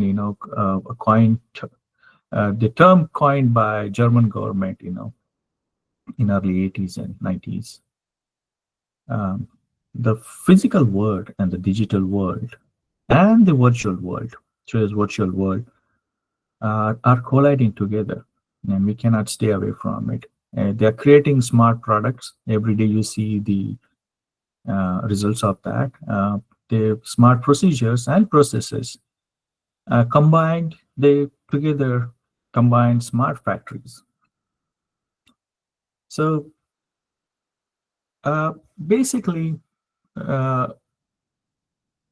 this revolution being brought on primarily by cyber and physical system and Internet to Things, are also known as IoTs, to create highly intelligent, integrated, and automated manufacturing ecosystems. That basically spans far beyond than what we traditionally called as a factory floor, filled with humans. So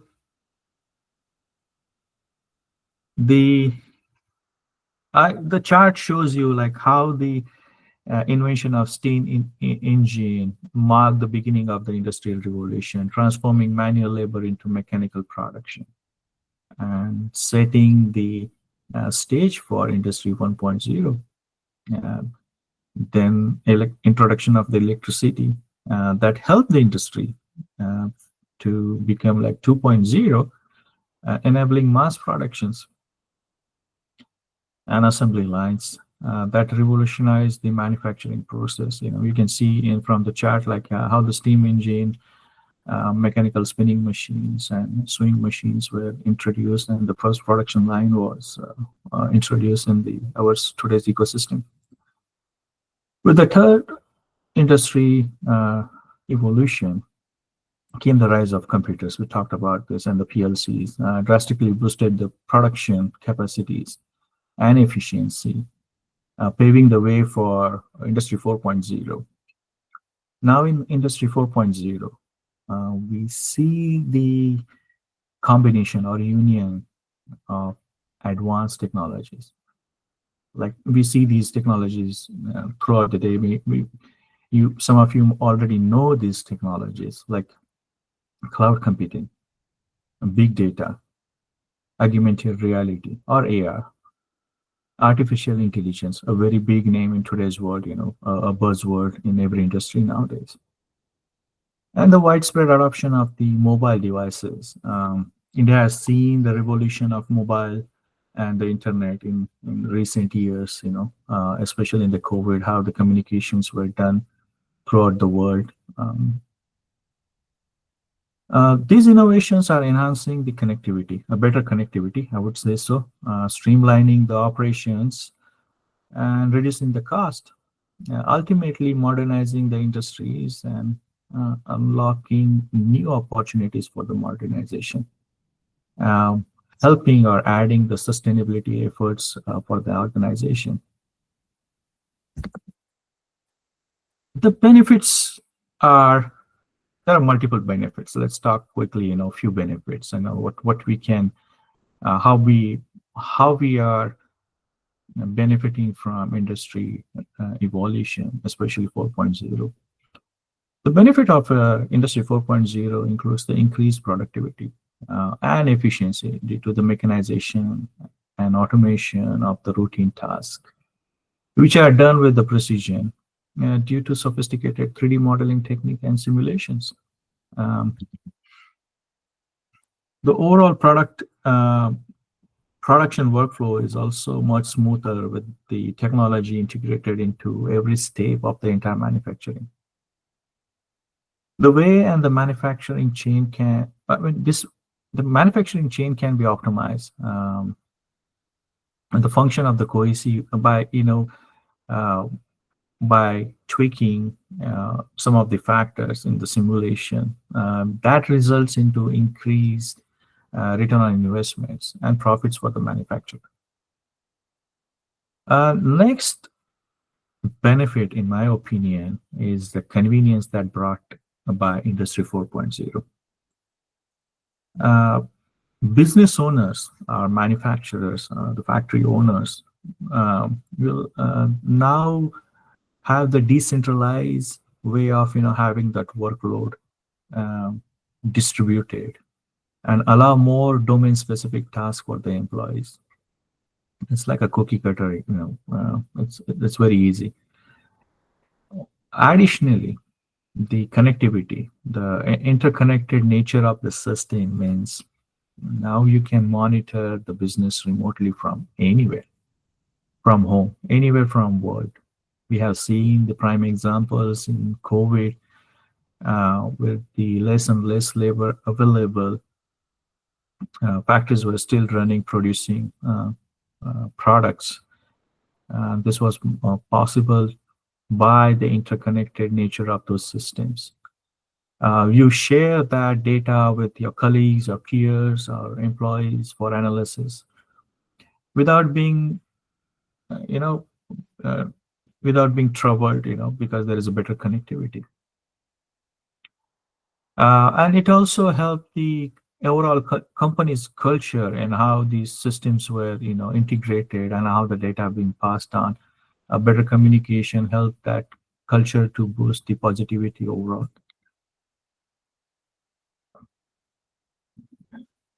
The cloud storage in Industry 4.0 was, in my opinion, it's a massive bonus. It minimizes the physical assets or liability of organization by storing that data outside the company, making it available for other factories to interconnect easily.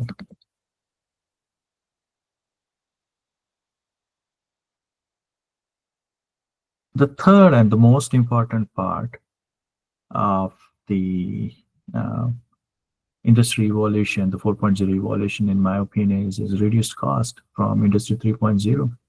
The cost, as you can see, in Industry 3.0 was far more than what it's needed for Industry 4.0. And we'll learn, what are the factors that help to reduce the cost and help the sustainability efforts in the Industry 4.0.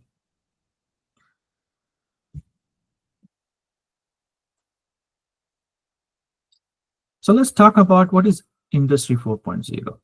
So Industry 4.0 consists of 9 core technologies. These are the 9 core you will find everywhere in today's world. You probably heard of some of the technologies already, but let's go over these 9 technologies,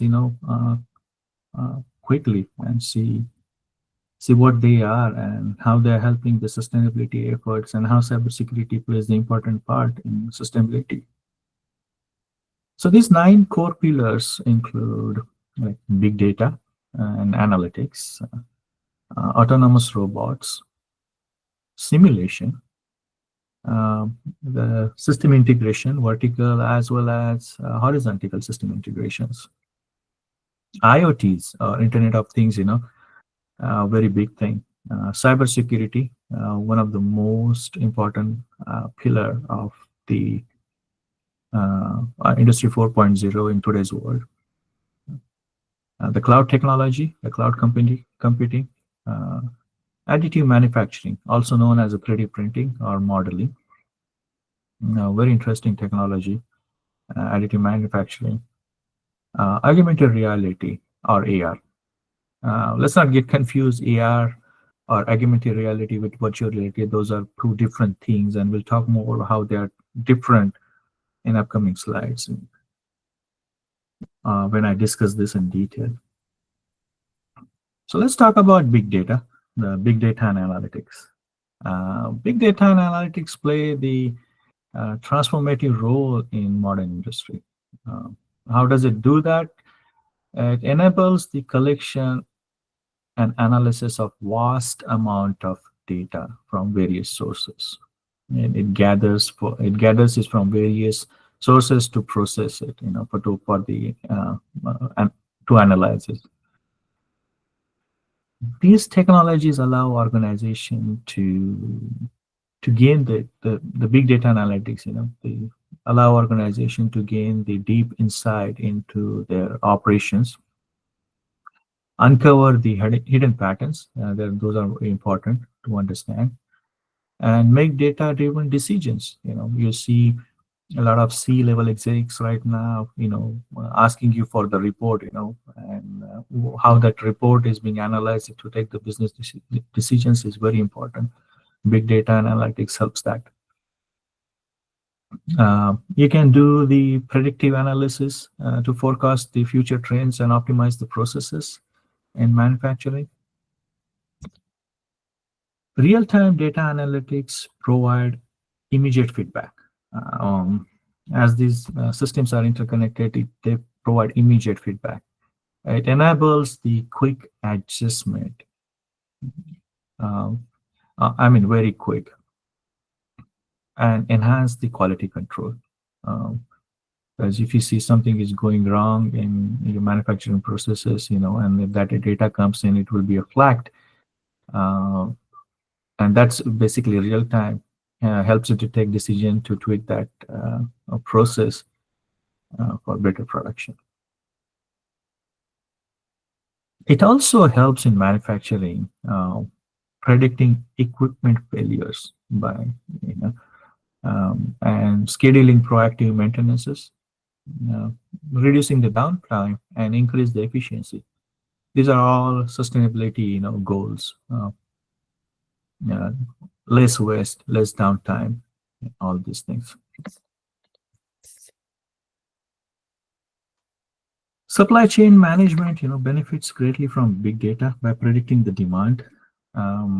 They can analyze the previous data and forecast how the demand of a particular product during a seasonal, like let's say in US today, it's like Christmas or Thanksgiving, like a few weeks ago. They can understand what products will move more, or when the winter starts, what products will move more. They can analyze this data, and where the demand is more, that can be presented easily by big data and analytics. It also the big data also facilitates, personalized customer experience. You might have seen, some of the apps, like say Amazon, understands your shopping habits and say, hey, you would like to buy this based on your experience, or say that's big data analytics. Or something in your cart, you get a reminder that, hey, something in your cart, you want to purchase it, there is a discount for it. That's a big data analytics. A very customer focused experience given by big data analytics. Autonomous robots represents the cutting edge advancement in the robotics. It's capable of performing tasks without human interventions. These robots leverage the artificial intelligence, machine learning, and sensors. Basically, they navigate to operate dynamic environments. By analyzing the large data set provided by big data and analytics, autonomous robots can make the real-time decisions. And they enhance their efficiency and adaptability. In manufacturing, especially in manufacturing, autonomous robots streamline the production processes. But they work alongside, humans, and sometimes independent, to perform very complex tasks. These enhance productivity. This basically enhances the productivity. Where the operations are repetitive and sometimes dangerous, can be done by these autonomous robots with a very precision and consistency, without endangering, the human life.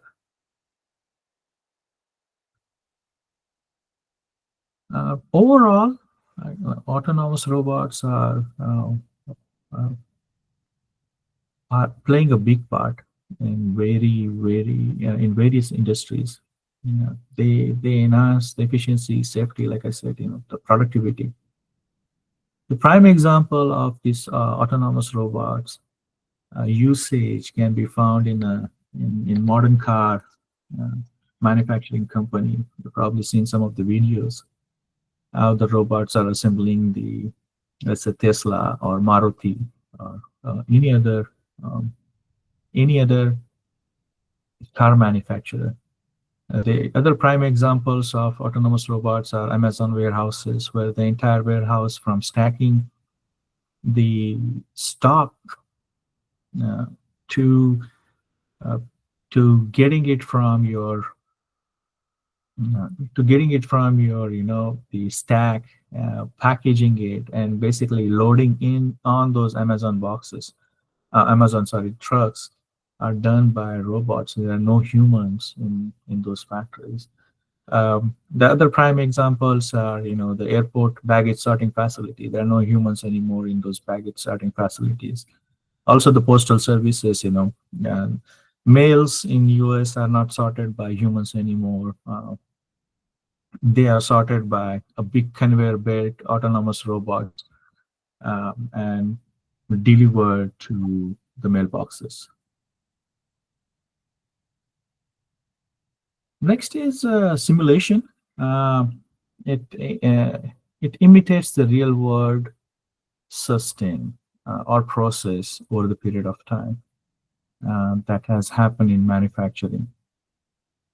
Such imitations enable experts to closely evaluate real world processes or systems in a control environment. Industrial organizations that are yet to explore this technology in their manufacturing process, they lose the opportunity to study their systems before the deployment. Using simulations can be beneficial. How they're beneficial? Especially during the considering the high cost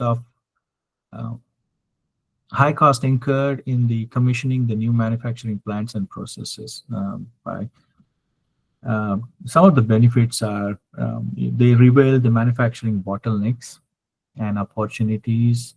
They find the opportunities that can deliver more throughput of your product. It also reveals the opportunities to save cost, enabling the sustainability efforts or goals of organization. by reducing indirect or indirect labor. It also explore the performance prediction of a value stream and production facility for production facilities.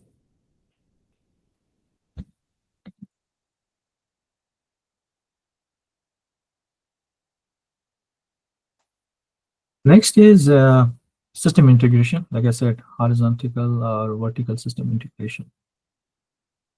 Manufacturers can utilize business management softwares like ERP.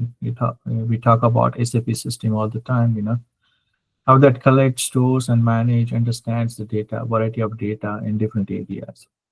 This essentially provides the data from variety of the system. Once it's gathered, provides one centralized location for all gathered data throughout the organization. It makes very simple and more efficient to do the data management and increase the transparency into the business operations overall.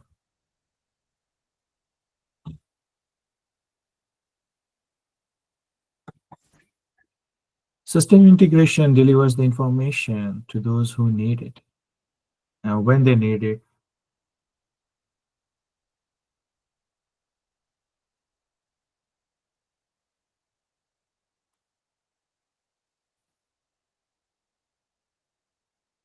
Now comes to the big thing, the Internet of Things, or also Industrial Internet of the Things, IIoTs or IoTs. It's a cornerstone of Industry 4.0. Why I say cornerstone? It connects the machines, systems, and devices to create the smart network, very intelligent network. This interconnected system allows real-time data exchanges, like I talked about, enhancing operational efficiency and decision making. That's most important. It facilitates you to take that decision. And in manufacturing industry, IoTs enable predictive maintenance by monitoring equipment health.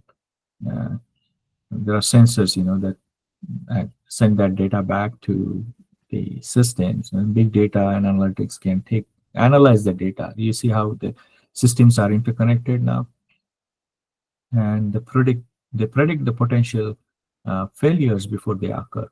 So Internet of the Things, those sensors are sending data back. The system integration, where it's already been simulated, big data analyze and predicts that, which is already been confirmed by the simulation. Those robots basically take the preventive measures in real time.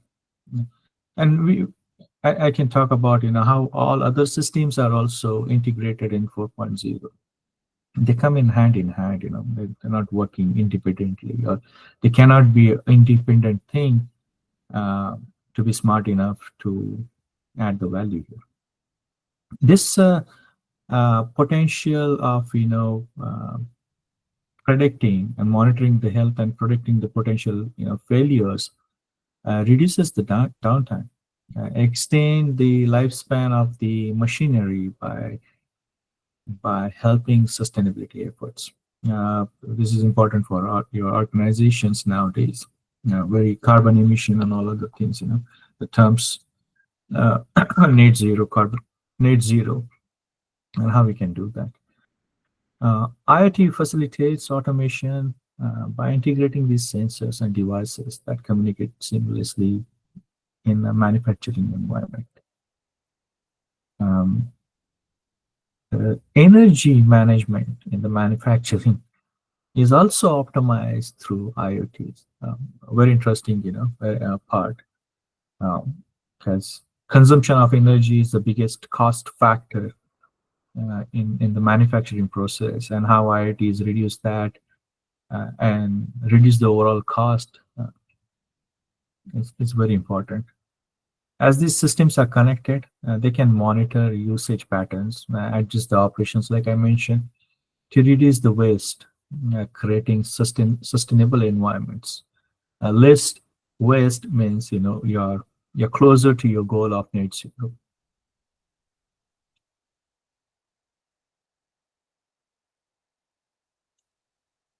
What with the increased level of interconnectivity, factories can function like well-oiled machines.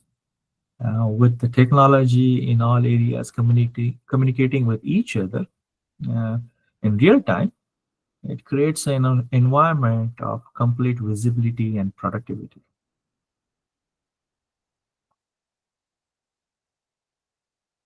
Now let's talk about cybersecurity. It's a critical pillar of 4.0 because uh, that's a pillar ensuring the protection of the companies against the unauthorized access of electronic data. It plays a very vital role in safeguarding the interconnected system that form the backbone of the modern manufacturing. If your systems are not secure, that means they are exposed to the bad actors, which they can take over those systems anytime. And we'll talk more about cybersecurity in detail in upcoming slides. By securing hardware and software and sensitive information from both internal and external threats, please remember this, that the threats are not just external, they are internal. They can be internal as well. Manufacturers can protect their operations while thriving and increasing digital, let me emphasize that, digital and connected environment. Robust cybersecurity measures do not only just or enable the businesses to confidently embrace the transformative technologies like IoTs, right? Interconnectivity and advanced automation, but also plays the key role in sustainability. By how does it do that? By preventing the disruptions. Cybersecurity ensures the resource-efficient operations. It reduces the waste caused by cyber attacks and supports the continuous functioning of the sustainable production process. Less downtime means less waste. Remember that. Let's say, for example, protecting IoT system that can monitor energy consumption or manage recycling workflows helps manufacturer achieve the sustainability goals while minimizing the environmental impact, right? Let's quickly talk about cloud computing. It involves the storing and accessing data and software applications through internet connectivity. AWS, Google Cloud, or Microsoft Azure are the examples. So you probably heard about it, hey, cloud computing. These are the providers for the cloud computing, always connected to cloud. Even your WhatsApp is always connected to cloud. In real time through internet, it's connecting back to the cloud system, storing the data, providing you the data. This provides a faster, safer, and more efficient method for locating company information, right? With that all data held in a convenient place, like in cloud, manufacturers can find easily, can exactly know what they need, what they want, and when they want.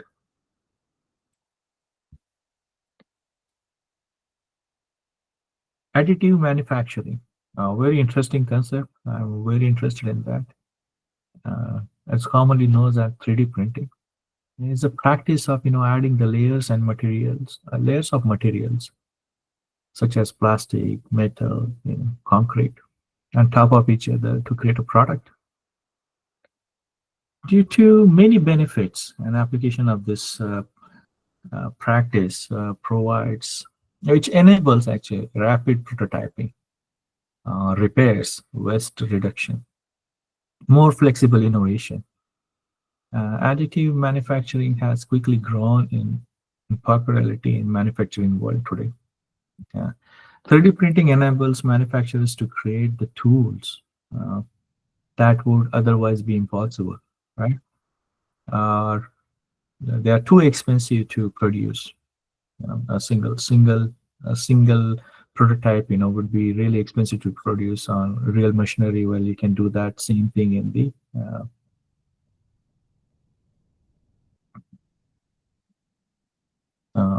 in a software. Due to the layering process involved in 3D printing, parts that can be made with the highest strength and durable, making it higher quality part overall. This process also minimizes waste created.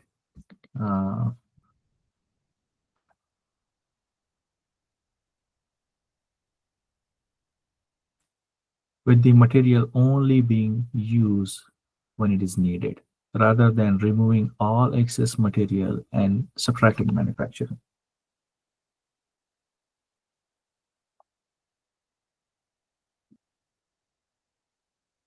Give me a minute, guys. I think I just need to quickly pause the presentation for a second. I need to close a window. It keeps bothering me, getting messages. Hope this is fine. Is that fine, Dr. Satish? Yes, sir. No problem. Okay, give me a minute, please. Yes.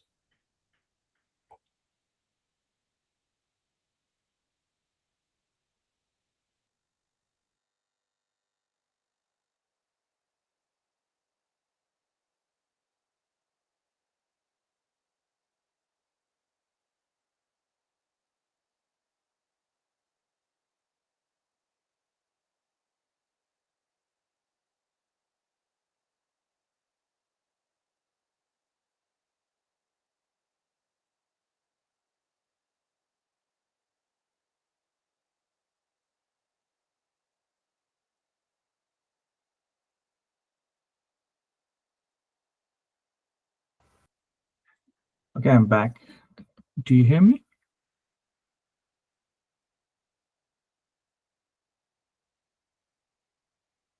Hello?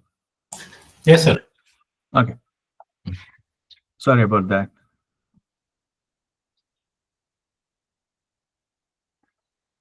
Okay, we were talking about the additive manufacturing, the process which minimizes the waste created, with the material being used when it's needed, rather than just adding the material on without doing the proper modeling, and rather than removing the excess material with the subtractive manufacturing.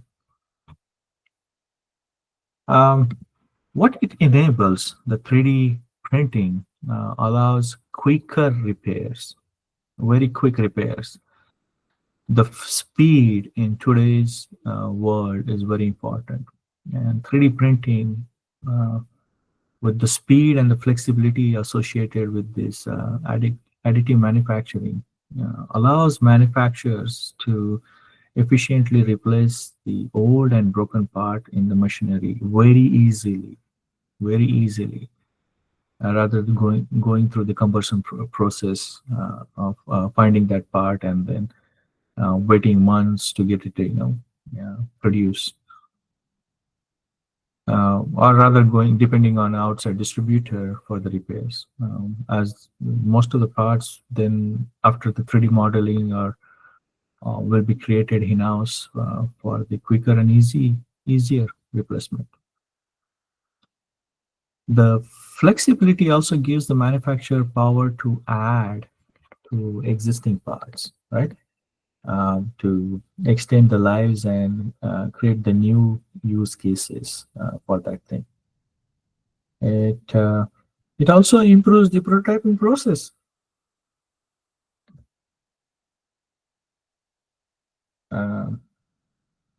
3D printing provides manufacturer with the opportunity to test the functionality of a design without having to wait weeks, like I mentioned, to produce through the traditional methods. In past, long lead times have largely held manufacturers back from investigating in innovation. With the 3D printing, it's no longer the case. Most 3D printers are now capable of printing the part within just hours or days rather than waiting weeks and months, like I mentioned before. 3D printing is very common in US. 3D printers are really easily available, and the filament or the resin is very cheap. Yeah. It's very interesting to to have a 3D printer at home. A prime example, I just want to give a quick detour. My son is interested in the modeling, and he has his own 3D printer where he prints and design and prints the things for himself, and also proudly displays those on printables.com or bamboo printer websites.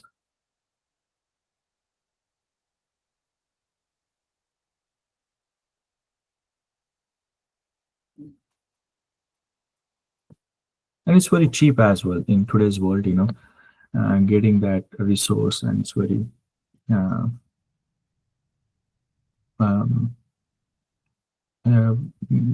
I mean, the filament doesn't cost much, and the 3D printing is super easy. We can print all sort of stuff in-house. Yeah, I repaired one of my item, a fridge part, using the 3D printing. I'm not exaggerating this. My son modeled it and he just printed it. It took some time, but he got that right somehow.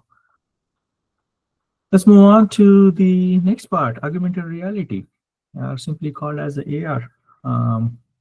Augmented reality combines the real and virtual worlds and generated by computers. Yeah, it starts with capturing the real image of a real world, okay, and that get infused with the or augmented with the different layers of the digital transformation. Again, AR is not similar to virtual reality. Okay? An immersive experience that closest to the real world rather than a very virtual world. In case of VR, just to give you the difference, the computer generated video is superimposed on the real world video to give impression that computer generated objects have a fixed location in the real world. Using virtual reality in would be limiting because the obstruction of the real world interaction. But you should thank to augmented reality, it becomes possible to have seamless and natural perception of employee movement, or the parts movement. The technology is very proven useful in the manufacturing process in today's term. It measures the changes, envisions the end product, and some of the manufacturing processes, and gets you out of dangerous working conditions. Manufacturing AR empowers manufacturers. Again, I'm saying manufacturing AR. Okay, you have to manufacture that AR to get the many details of workers' current environment. For instance, let's say they can see a piece of equipment and the current operational temperature by just pointing a camera or cell phone with the AR in it, or a special equipment. Now the workers can determine from this information that can be, that equipment is hot or should not be held with the bare hands.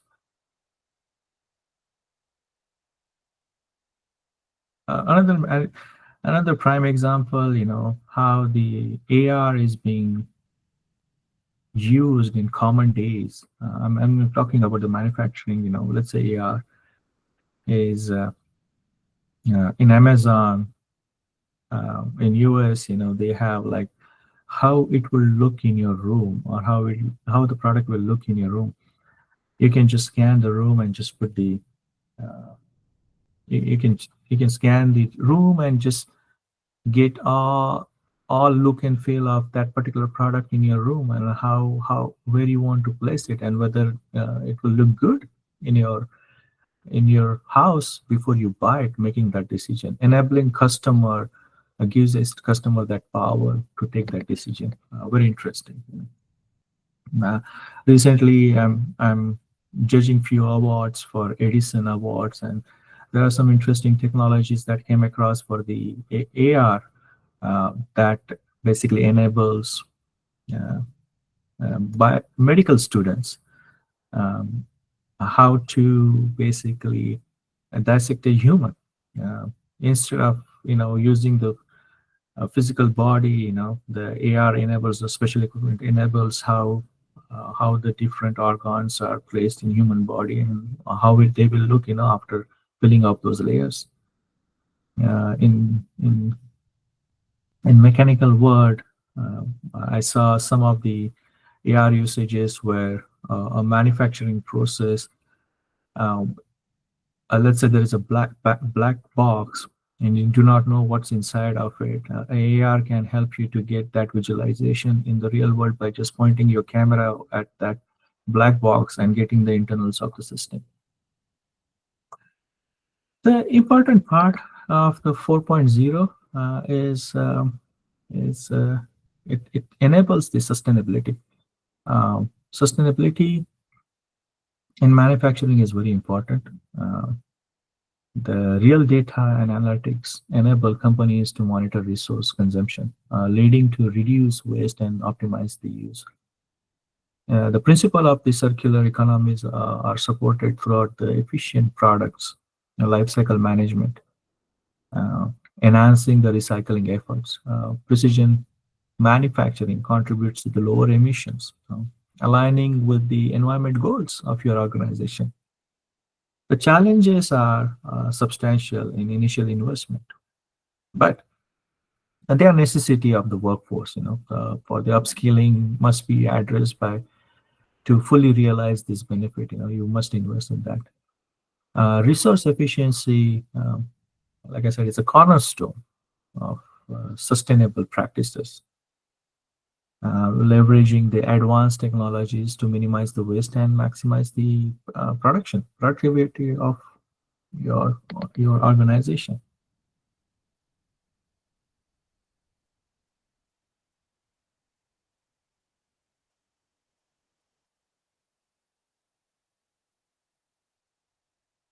In manufacturing, the circular economy represents the shift from traditional take, make, and dispose approach to regenerative system where the materials and products are reused over and over a period of time, recycled or repurposed. Industry 4.0 technologies are driving this transformation by using different pillars. The circular economy also focuses on designing out the waste, keeping the products in use rather than just take and abuse and just throw it away. Regenerating the natural systems. It contrasts sharply with this single mindset of linear economy. At the heart of the circular economy is resource efficiency, which is the previous slide, which minimizes the waste. It offers producers and suppliers. It enables good practices to align with their goals of sustainable work, sustainable encourages how to have sustainable goals, sustainable procurement, eco design, functional economy. These are the aspects. The circle represents the three areas, and there are seven pillars, more than seven pillars, and how they contribute in the in 4.0's goal of being a good sustainable environment or the organization. The what we can focus over here is the for the sustainability, waste management is an important aspect represented in the orange section of this particular slide. It ensures the materials are not discarded, but reintegrated into the economy. Okay? Making sure that they are recyclable rather than just use and throw. For 4.0, to have net zero, 4.0, Industry 4.0 and sustainability, net zero are very closely linked things.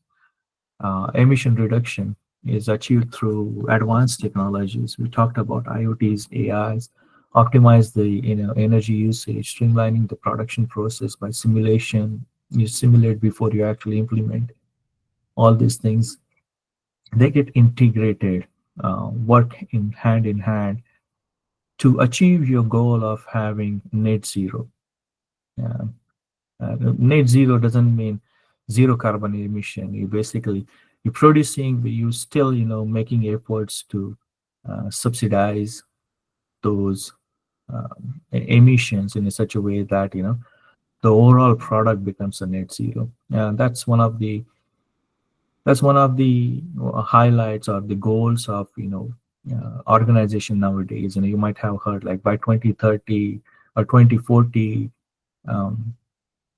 EU wants to go net zero, by introducing, or like I heard somebody was presenting the hydrogen presentation just before my presentation was very interesting. That's also creating the sustainability in the industry. He pointed out very rightly, one day or the other, the diesel engines will be gone, and what you have to replace with the hydrogen engines or alternative for the diesel engines. That's a net zero or sustainability effort by Indian government. So how you can achieve that? By introducing the hydrogen, and how you can do that by using the simulation. So you see how those things are getting played, interacted with each other. Now, like I said, achieving the net zero involves the eliminating or offsetting all the greenhouse emissions, right? And the Industry 4.0 accelerates these goals by enabling the carbon neutral production practices in a closed loop system.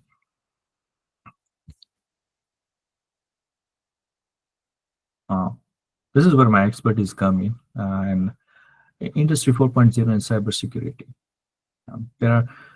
You can see on this slide, there are multiple things which are interconnected and how they play a role. Okay, just to give you a scenario, like imagine a car manufacturer company where autonomous robots are compromised by, let's say, cyber attack. A malicious actor, the bad actor, now gains that access and programs this robot to deliberately manufacture defective products. Well, it's a very important product of that particular car manufacturer, right? An airbag, or let's say a hinge on a door or something else, right? While simultaneously bypassing that, now robots are doing the quality control checks as well, which are produced by another robot. So let's say the robot which is doing the quality control is also compromised, and it bypassing the quality check. The result of this would be disaster. The critical structural component of that vehicle or the safety feature of that vehicle could have been weakened now, making them unsafe to drive, putting lives at risk, human lives at risk.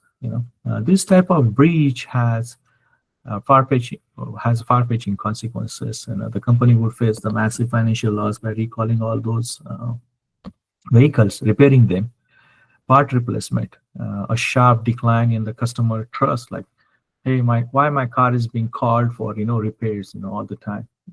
They will lose the market value. Customer will stop trusting them, like what happened with Volkswagen and their diesel engine. By suppressing the data, they lost the trust, as has to replace all those bad engines, or the part. I do not know the very specific details of it, but I can relate that. It also derails the company's sustainability goals, as defective parts means, the increase in waste. That disturbs the resource efficiency of manufacturing process. Now your focus is, creating that part which was defective, rather than focusing on innovation and creating new models. The cybersecurity is not just technical necessity for the product protecting system, but it's a vital safeguard for the integrity and safety of the sustainability operations across all the industry, not just one industry. It applies to all: manufacturing, chemical, IT, finance. Every industry that we talk about. It's very important.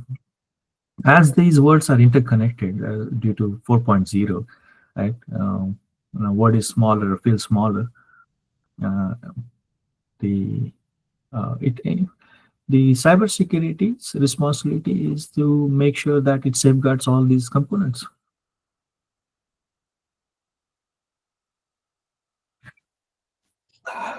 What caused the rise of cybersecurity is basically integration of these multiple components coming together, a growing adoption of AI, AR, all the other things. The transformation will continue and introduce significant cybersecurity challenges as these words are now connecting with each other and interacting with each other. They're creating more challenges. There are rising incidences of cyber attacks, including ransomware. You heard about that. Social engineering, advanced threat, persistent threats are also called as APTs, and the increasing sophisticated attacks highlight the urgent need of manufacturers to implement comprehensive cybersecurity strategies. Should be tailored to their unique vulnerabilities. Okay, these strategies should be robust technical measures rather than the superficial measures that we see nowadays. Proactive risk management, and continuous adaptation of evolving threats.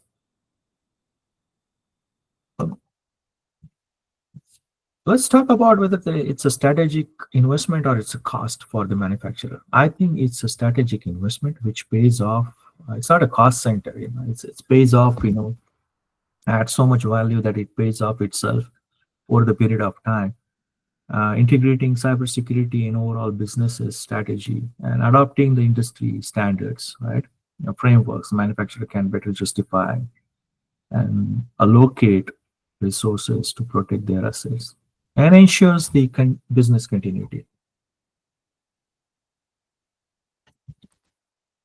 Advanced technologies like AI, IoTs should be leveraged here to enhance the operational efficiency, while simultaneously this should be secure against any potential threats. In my opinion, manufacturing, not just the manufacturing, chemical, biochemical, all the industry sectors must prioritize cybersecurity to safeguard their operations, to safeguard their intellectual properties. Let's say you're working on a patent and you have that stored on a server.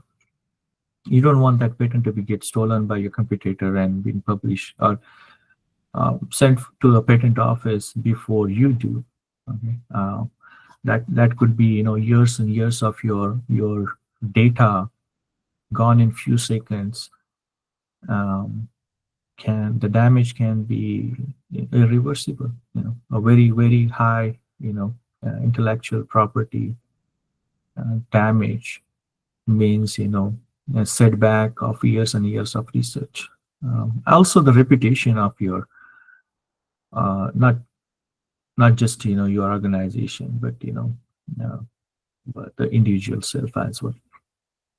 Proactive risk management and continuous improvements of cybersecurity strategies.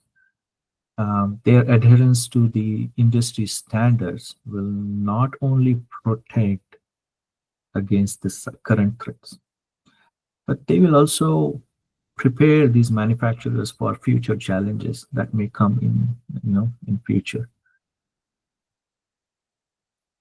It will make your organization more resilient to growth, and prepare them for the digital world. This is how the current landscape looks like. As you can see, the cyber attacks they're increasing every quarter. And this is a quarter, every quarter you will see there is an increased number of, cyber attacks. Despite, the critical importance of the critical importance of the cyber security, many national manufacturers, I must say that, organizations are falling behind the preparation of, how they prevent that. If the cyber attacks or cyber critical infrastructure is not addressed, they can cause havoc. You can see 30% of the attacks are in the manufacturing area rather than in any other area. Is the far largest number you can imagine. Other challenges. Hello, Vishal sir. Yes. Vilas, sir. Yeah. Sorry to disturb you. I think No problem. You are going to share with the Sudeep sir also, na? Yeah, I can ask him. I can go for another 10-15 minutes and he can give 10 minutes if that's fine. Actually, we are having the time up to 9, sir, only. That's why I'm Okay. pushing. So Okay. I think you coordinate with the Sudeep sir. If he is ready, then we will continue. Okay, I'll ask him. Give me a minute. Yes.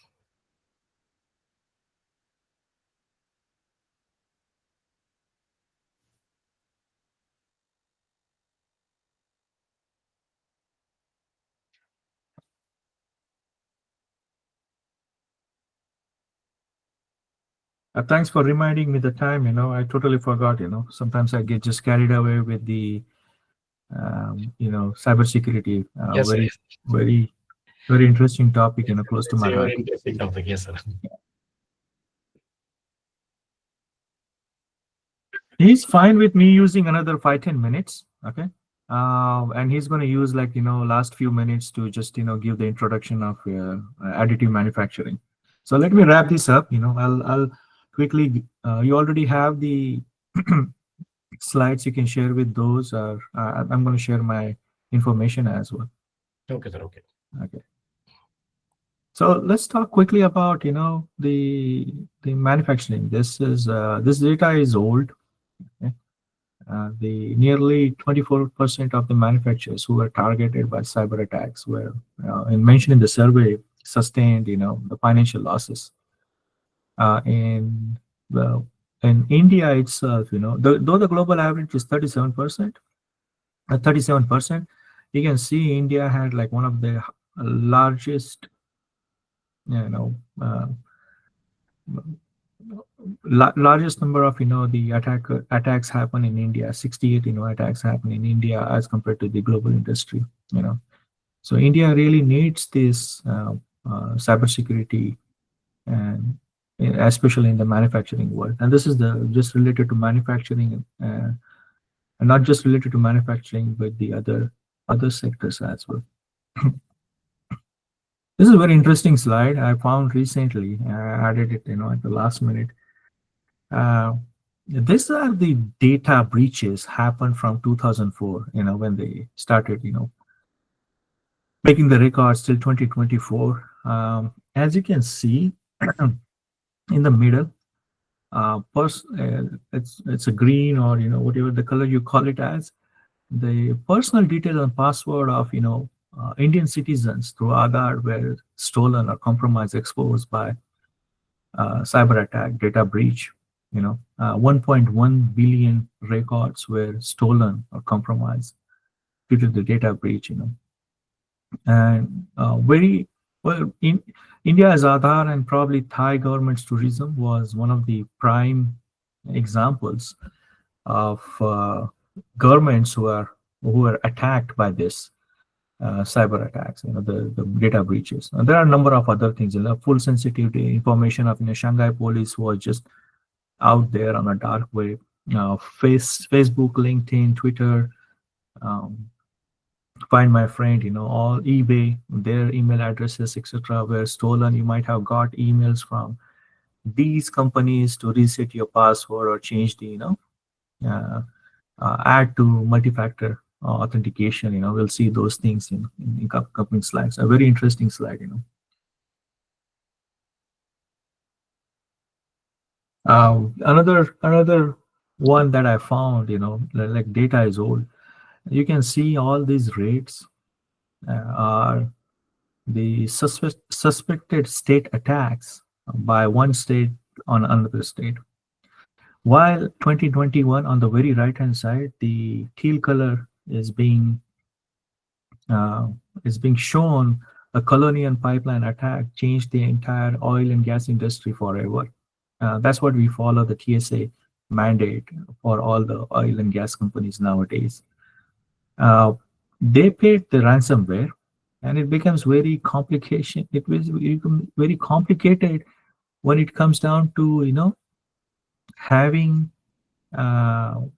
or paying that ransomware demands, because they are mostly in cryptocurrencies, and once they're being paid, you do not have any trace where that money is gone. So it also potentially violates some of the laws of the land, and that money can be used to finance the terrorism. It complicates the response strategies, whether you should not pay for that data, which is being breached. Saudi Aramco's attack was a prominent. Attackers were demanding like $50 million to unlock the 30,000 computers. I mean, 30,000 computers. It's not a small figure. And the exploitation method was pretty simple. It's like an employee receives an email, and he was deceived into clicking that clickbait. Like most of the people I might have seen, we click on something, takes us to malicious. The virus was downloaded, and the malicious link has a phishing email was allowed it allowed the attacker to gain access in Aramco's network. It's also known as a Shamoon virus. Spread across the network. 30,000 computers were disabled. Not just Saudi Aramco's, but there were other. Even India was affected. Some of the companies in India were affected by the Shamoon virus, a very infamous virus. It targeted the company's business network mostly. Though the SCADA system or OT systems were not affected, that was a very close call for the Saudis to start preparing for the cyber attacks. Very, very close to gain access to 10% of the entire world's oil and gas production is happening in Saudi Arabia. Imagine, that's being hampered. They were using fax, papers to carry out their works. That was the disaster level that was carried out. They spent millions and millions of dollars to import the servers, computers. Chartered planes were just bringing all those to replace those 30,000 machines. You cannot use those machines again. Hampers the sustainability because now you are creating that 30,000 computer waste in the environment. It affects the system. The impact and cost was very high. Like I said, millions and millions of dollars were wasted in replacing those machines. The cost was very high, losing the manpower. disruption of world's 10% oil is not a small thing. It actually drive up the prices very high during that 2012 attack. The remediation efforts, well, like I said, they were using typewriters, fax machines to maintain the operations because these computers were not inoperable. It had the ripple effect in the energy industry. I mean, very, very embarrassing for Saudis to, go through those painful days. But it didn't stop over there. It had a ramification efforts in restoring those infrastructure. Now you have more. You have to follow more and more standards just to make sure that this doesn't happen in the future. The most prominent attack in recent history or modern industry, which changed the whole oil and gas company, was Colonial Pipeline Network. You can see, so US is US is like 3 times bigger than India. The Colonial Pipeline is serving all these states in eastern part of the United States. The entire pipeline was shut down due to the incident. Okay, the VPN account was compromised and they did not have the multi-factor authentication. So imagine, if this is like almost the entire India's oil supply, 45% which was carried out by this particular pipeline was disturbed, driving up the prices of the gas, like or petrol, insanely. They gained the attack. The entire pipeline was shut down. The exploitation method was very simple. They gained the access of the VPN account, and then in second stage, they deployed the ransomware to encrypt all the critical systems. Though the SCADA system again was not affected, but they shut down the whole pipeline operation. Imagine 45% market share pipeline is closing down its operation for 10 days. The effect was far bigger than you can anticipate or imagine.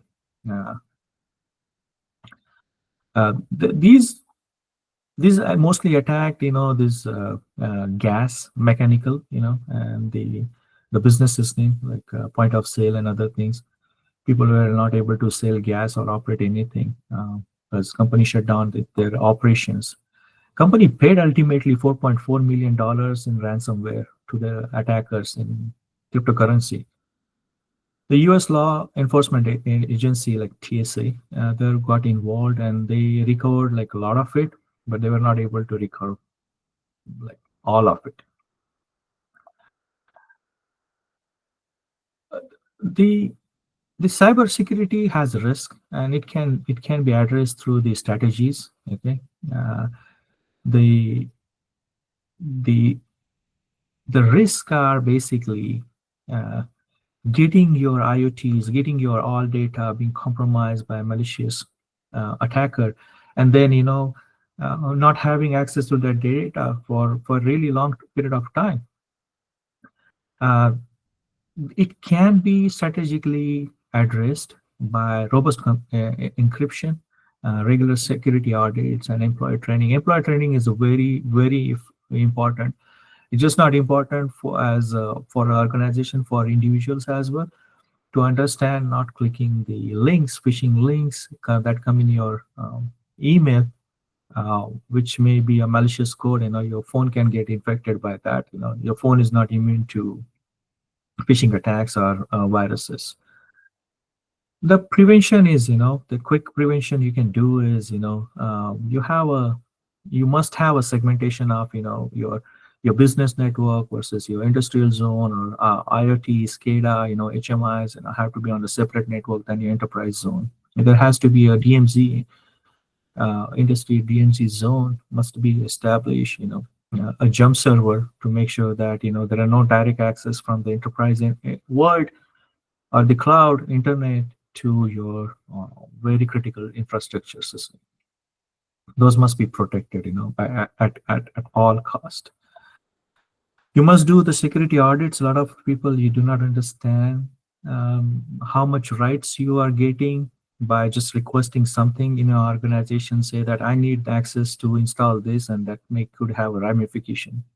That could just help to install a virus on your system because you just have the admin privileges to do something. So security audits are really important. Vulnerability assessments are really important, in this thing. Employee training, like I said, it's a low-hanging fruit. You must do it. You must, if there are any cybersecurity courses available, you must go ahead and just do it and understand how the phishing attacks being carried out.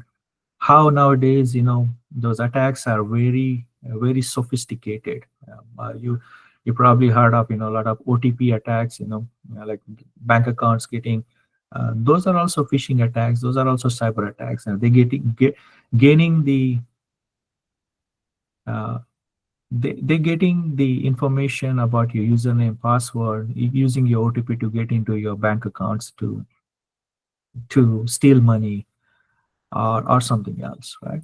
So implementing multi-factor authentication, companies must do that. Every manufacturing company, chemical company must do that in their environment. I personally suggest you must do that for everything in your life. Like Google has multi-factor authentication. So set up MFAs for your all logins. Nowadays MFAs are mandatory in a lot of organization, but not of all organizations are implementing MFA. You must do this in your personal life too. I have strong opinion about this. I teach my kids the same way. I'm trying to tell you, my kids also have the MFA on their all emails and all social media accounts. And I teach them the usage of the free tools available to store your passwords as well. LastPass has a free utility. You can store your password. There are real-time monitoring detection system. The intrusion, with the data analytics and simulation and IoTs, you can do that. Autonomous robots can take care of that data to prevent attacks. Nobody likes reboot, and patch management is an important aspect of your prevention. Though you do not like reboot, you must update your system whenever there is an update. Let's not postpone it. Let's reboot it, install it, and make sure that your systems are not vulnerable for the attacks. Very, very important system. The outdated system, Windows 7, some of the SCADA system I see, they still use the Windows 7, which is out of support. Windows 10 going out of support, very, very painful to see those system in the SCADA or OT system, but sometimes business just needs it. But there's a lot of cost to actually upgrade those systems. But businesses must, like I said, is it a cost? Are you treating this as a cost, or is it your investment? The value that you get from that is far more important or far more beneficial than keeping those systems. And then applying the zero trust model. Don't trust anyone. We trust, but we verify, kind of a thing. Has like continuous authentication, continuous device verification, and micro segmentation of your networks. In conclusion, the cybersecurity connects all these systems together, enhance your sustainability efforts. It also helps organization to protect their intellectual properties, and it helps them to make sure that they are on their path for Industry 5.0, paving a way to humans and robots are working together to build a better society. 4.0 cybersecurity is a pillar to which is holding all these other technologies, helping them to become more robust, reducing the carbon waste, reducing the downtime, reducing the carbon emission, helping net zero, 4.0's net zero, goal effort. But I really thank you everyone for joining this session. I'm sorry, I went over my time. Some of the topics were really interesting, close to my heart, like I mentioned this before. Um, I really appreciate this opportunity given to me to present this and share this information. This is my email, vilas@gmail.com. There is no dot, nothing. Or you can just simply find, Google search me on Vilas Shewale. As a Vilas Shewale, follow me. I will be happy to help you out and present more in case there are any future, sessions that are needing like cybersecurity or sustainability, information. If you want to deep dive into any of the other topics, how those are things done, how the things are done in some of my experiences, I'll be happy to share that. I'm available. You can send me the LinkedIn invite, and I'll gladly accept that. Will help you out, in your study, in your research, and other thing, and can contribute more. Again, I would like to thank organizers one more time for giving me this opportunity, and Dr. Sudeep Ingore to give his time and make this presentation better. With that, I will stop sharing. Just give me a minute. I did not turn on my camera. I'm not sure, really presentable. I just wanted to make sure. Sometimes what happens,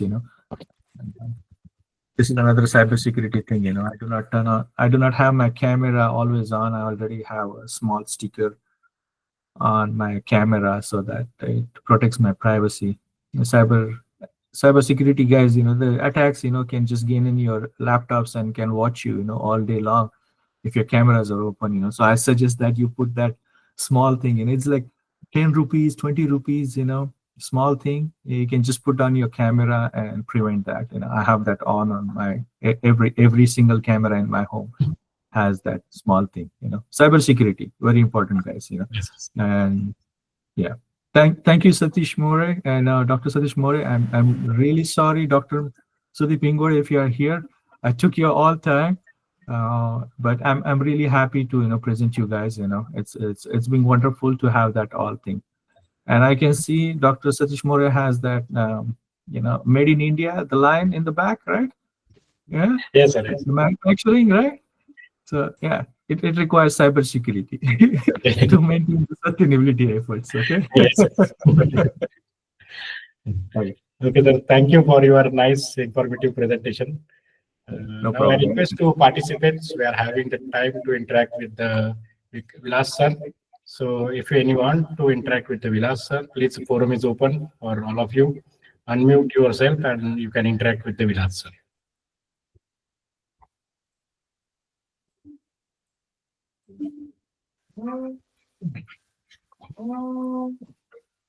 Meanwhile, I say to Sudeep sir, because we already up to the 9 p.m.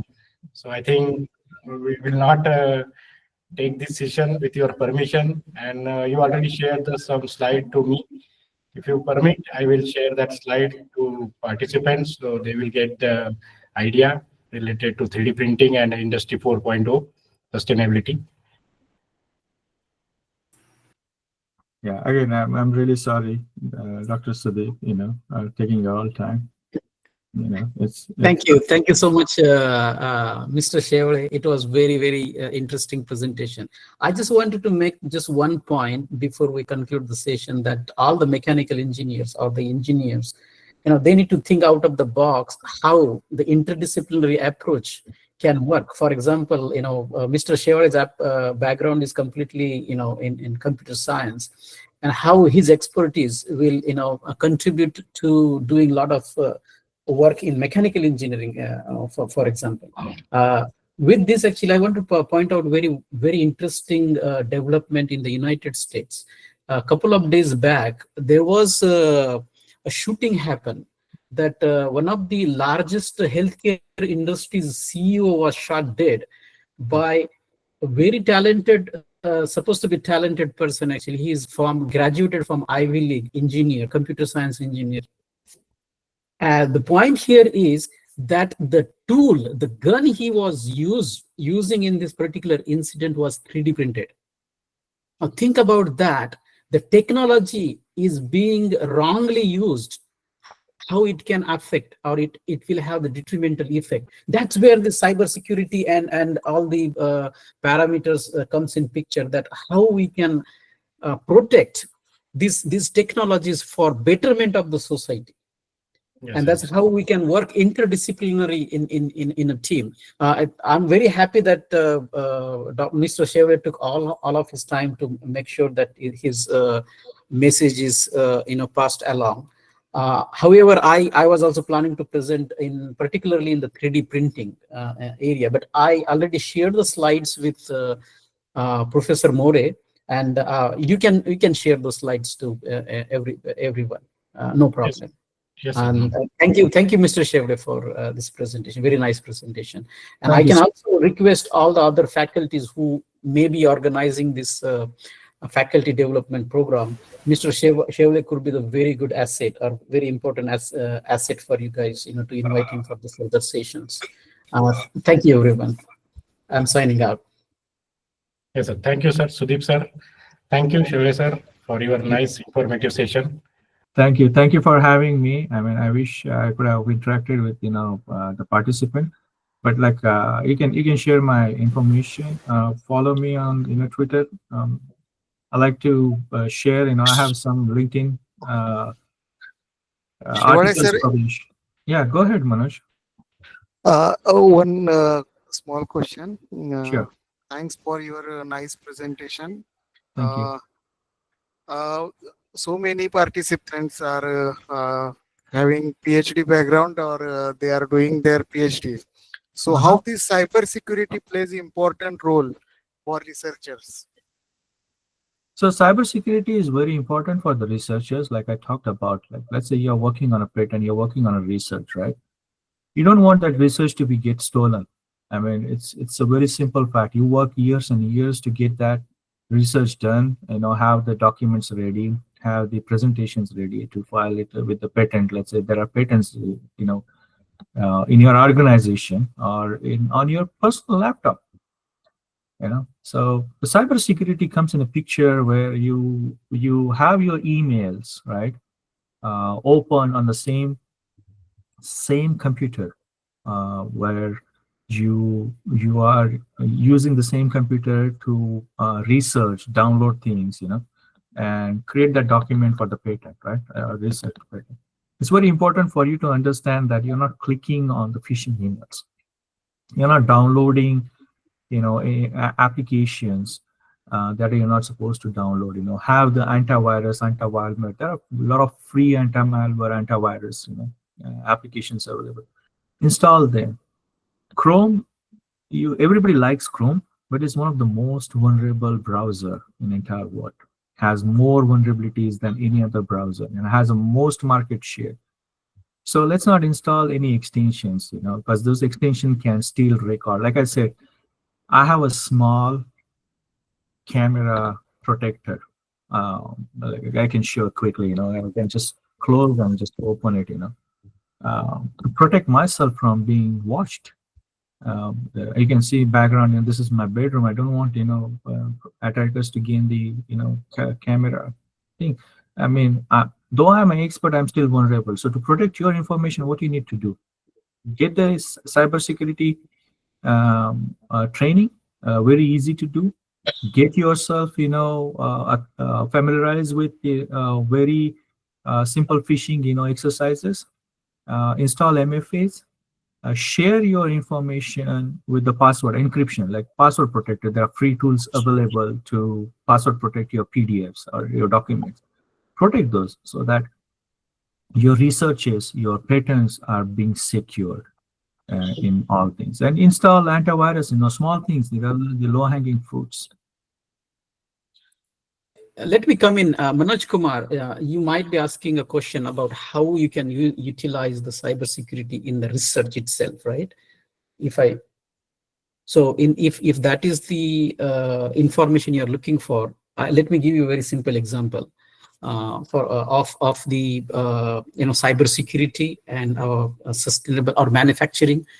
NASA actually has a printer, 3D printer on their International Space Station, and if they need to print any missing component or damaged component, so the team from here in Houston, NASA office can send the file to the International Space Station so that they can precisely print that particular component and utilize, as Mr. Shewale mentioned, that he also printed one of his refrigerator component and fixed his refrigerator at home. Now think about cybersecurity in this case, that if somebody has the unauthorized access to your, either the data file or any component in this, your operations in International Space Station will be compromised. True. Right. So you can think about how you can develop your component, or say, for example, if you're working on a simulation or you are working on an IGES file, for preparing for 3D printing, that you can code that file in such a way that you may be able to restrict the unauthorized access to such file. So you need to think in that direction actually, because right now it might not have started in India, but in the US, that additive manufacturing and its vulnerability, particularly unauthorized uses of it, is one of the very important topic to be researched. True. So that true.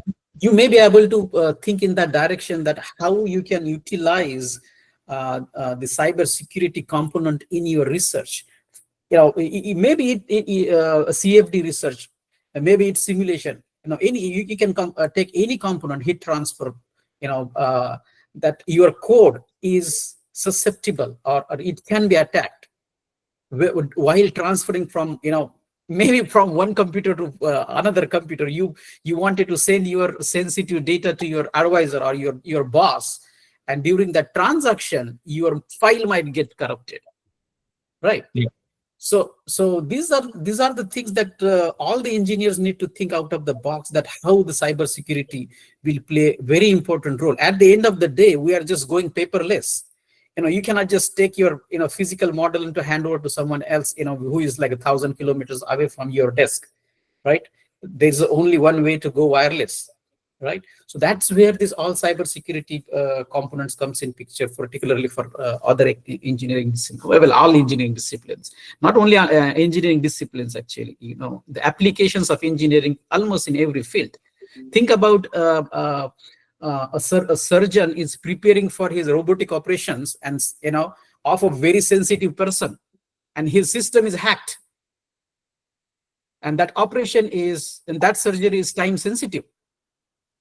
What will happen?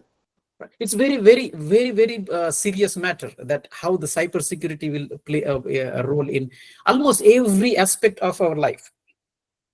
I hope that will answer some of your query, Dr. Manoj Kumar. Yes, sir. Thank you, sir. Well said, Dr. Sudeep Ngore. I mean, those are the very, very important points. And like I said, in the communication, encrypt your files with the passwords, and to help you guys aware, even if your email is compromised, your data is not compromised, in some way or the other. Well, thank you so much for, contributing that. Manish Kumar has a question. Go ahead, Manish, unmute yourself and go ahead. Hello, sir. You have a very nice lecture on cybersecurity in Industry 4.2, because in Industry 4.0 all about the data security. So I want to know, have you any information? So what is the adaptation of Industry 4.0 in worldwide and in regards to India? How much industry have you gone to this in Industry 4.2? So if I understand this correctly, how Industry 4.0 is basically used in India, is that your question? Yeah. Oh, I know worldwide. Okay. Which country is leading? Okay. So who is the leader of the Industry 4.2 at present? So there is no a country which is leader of Industry 4.0 in my opinion. These are individual entities, individual companies which are contributing to 4.0.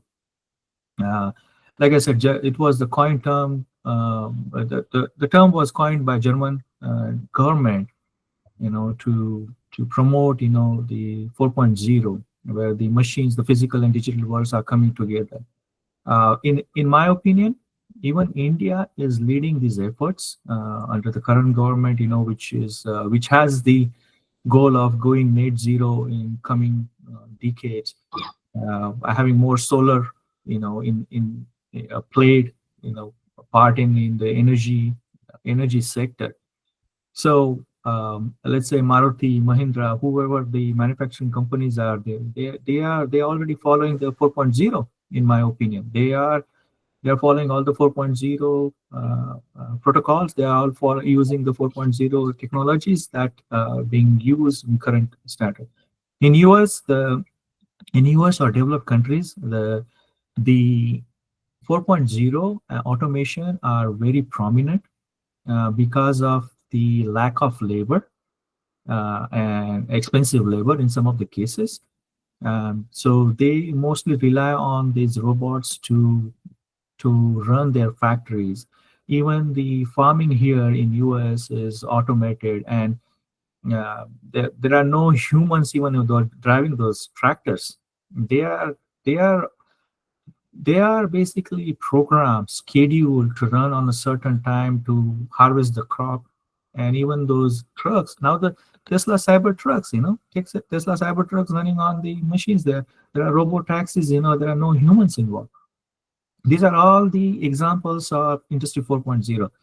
So if I had to take your question and if I had to say something, I think the developed nations are using this more, but developing countries are not far behind. They are already, transforming themselves from the current Industry 3.0 to 4.0 by interconnection.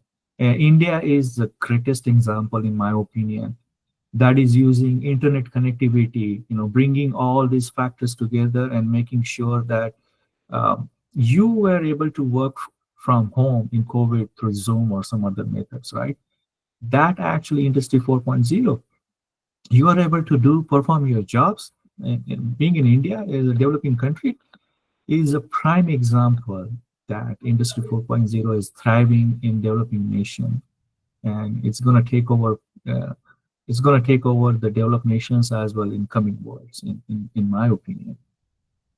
Hope that answers your question or addresses some of the things that I would like to point out.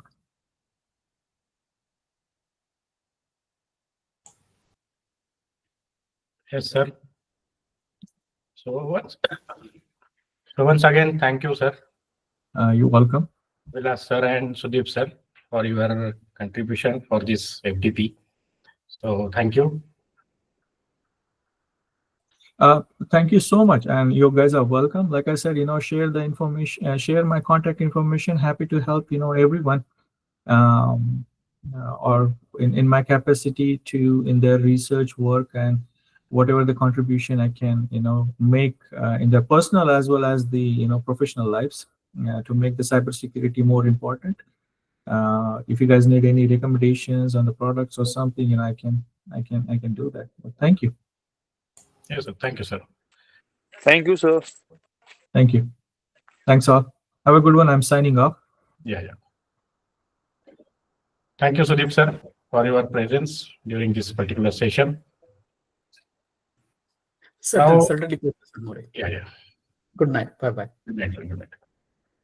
Participants, I think we are towards the end of this particular day 5. So tomorrow we are having the last day, day 6 for our FDP. So once again, I like to remind the thing. Tomorrow we are having the total 3 sessions.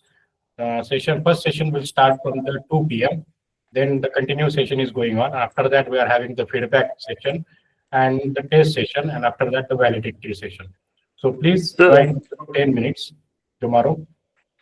Yes, sir, Manish, sir, please. Sir, still we have not getting any slides, PPT slides. Yes, I will share that slide at the end of the FDP. Because So during the for examination purpose, we can see. So random purpose, we cannot go all the content at a single time. Yes. Wherever the speaker will send that slide, I will share that slide to you. Okay, thank you, sir. Okay, yes. So we will close now. Okay. Already the link is shared on your WhatsApp group for the day 4. So participants, good night. We will meet tomorrow morning. Thank you.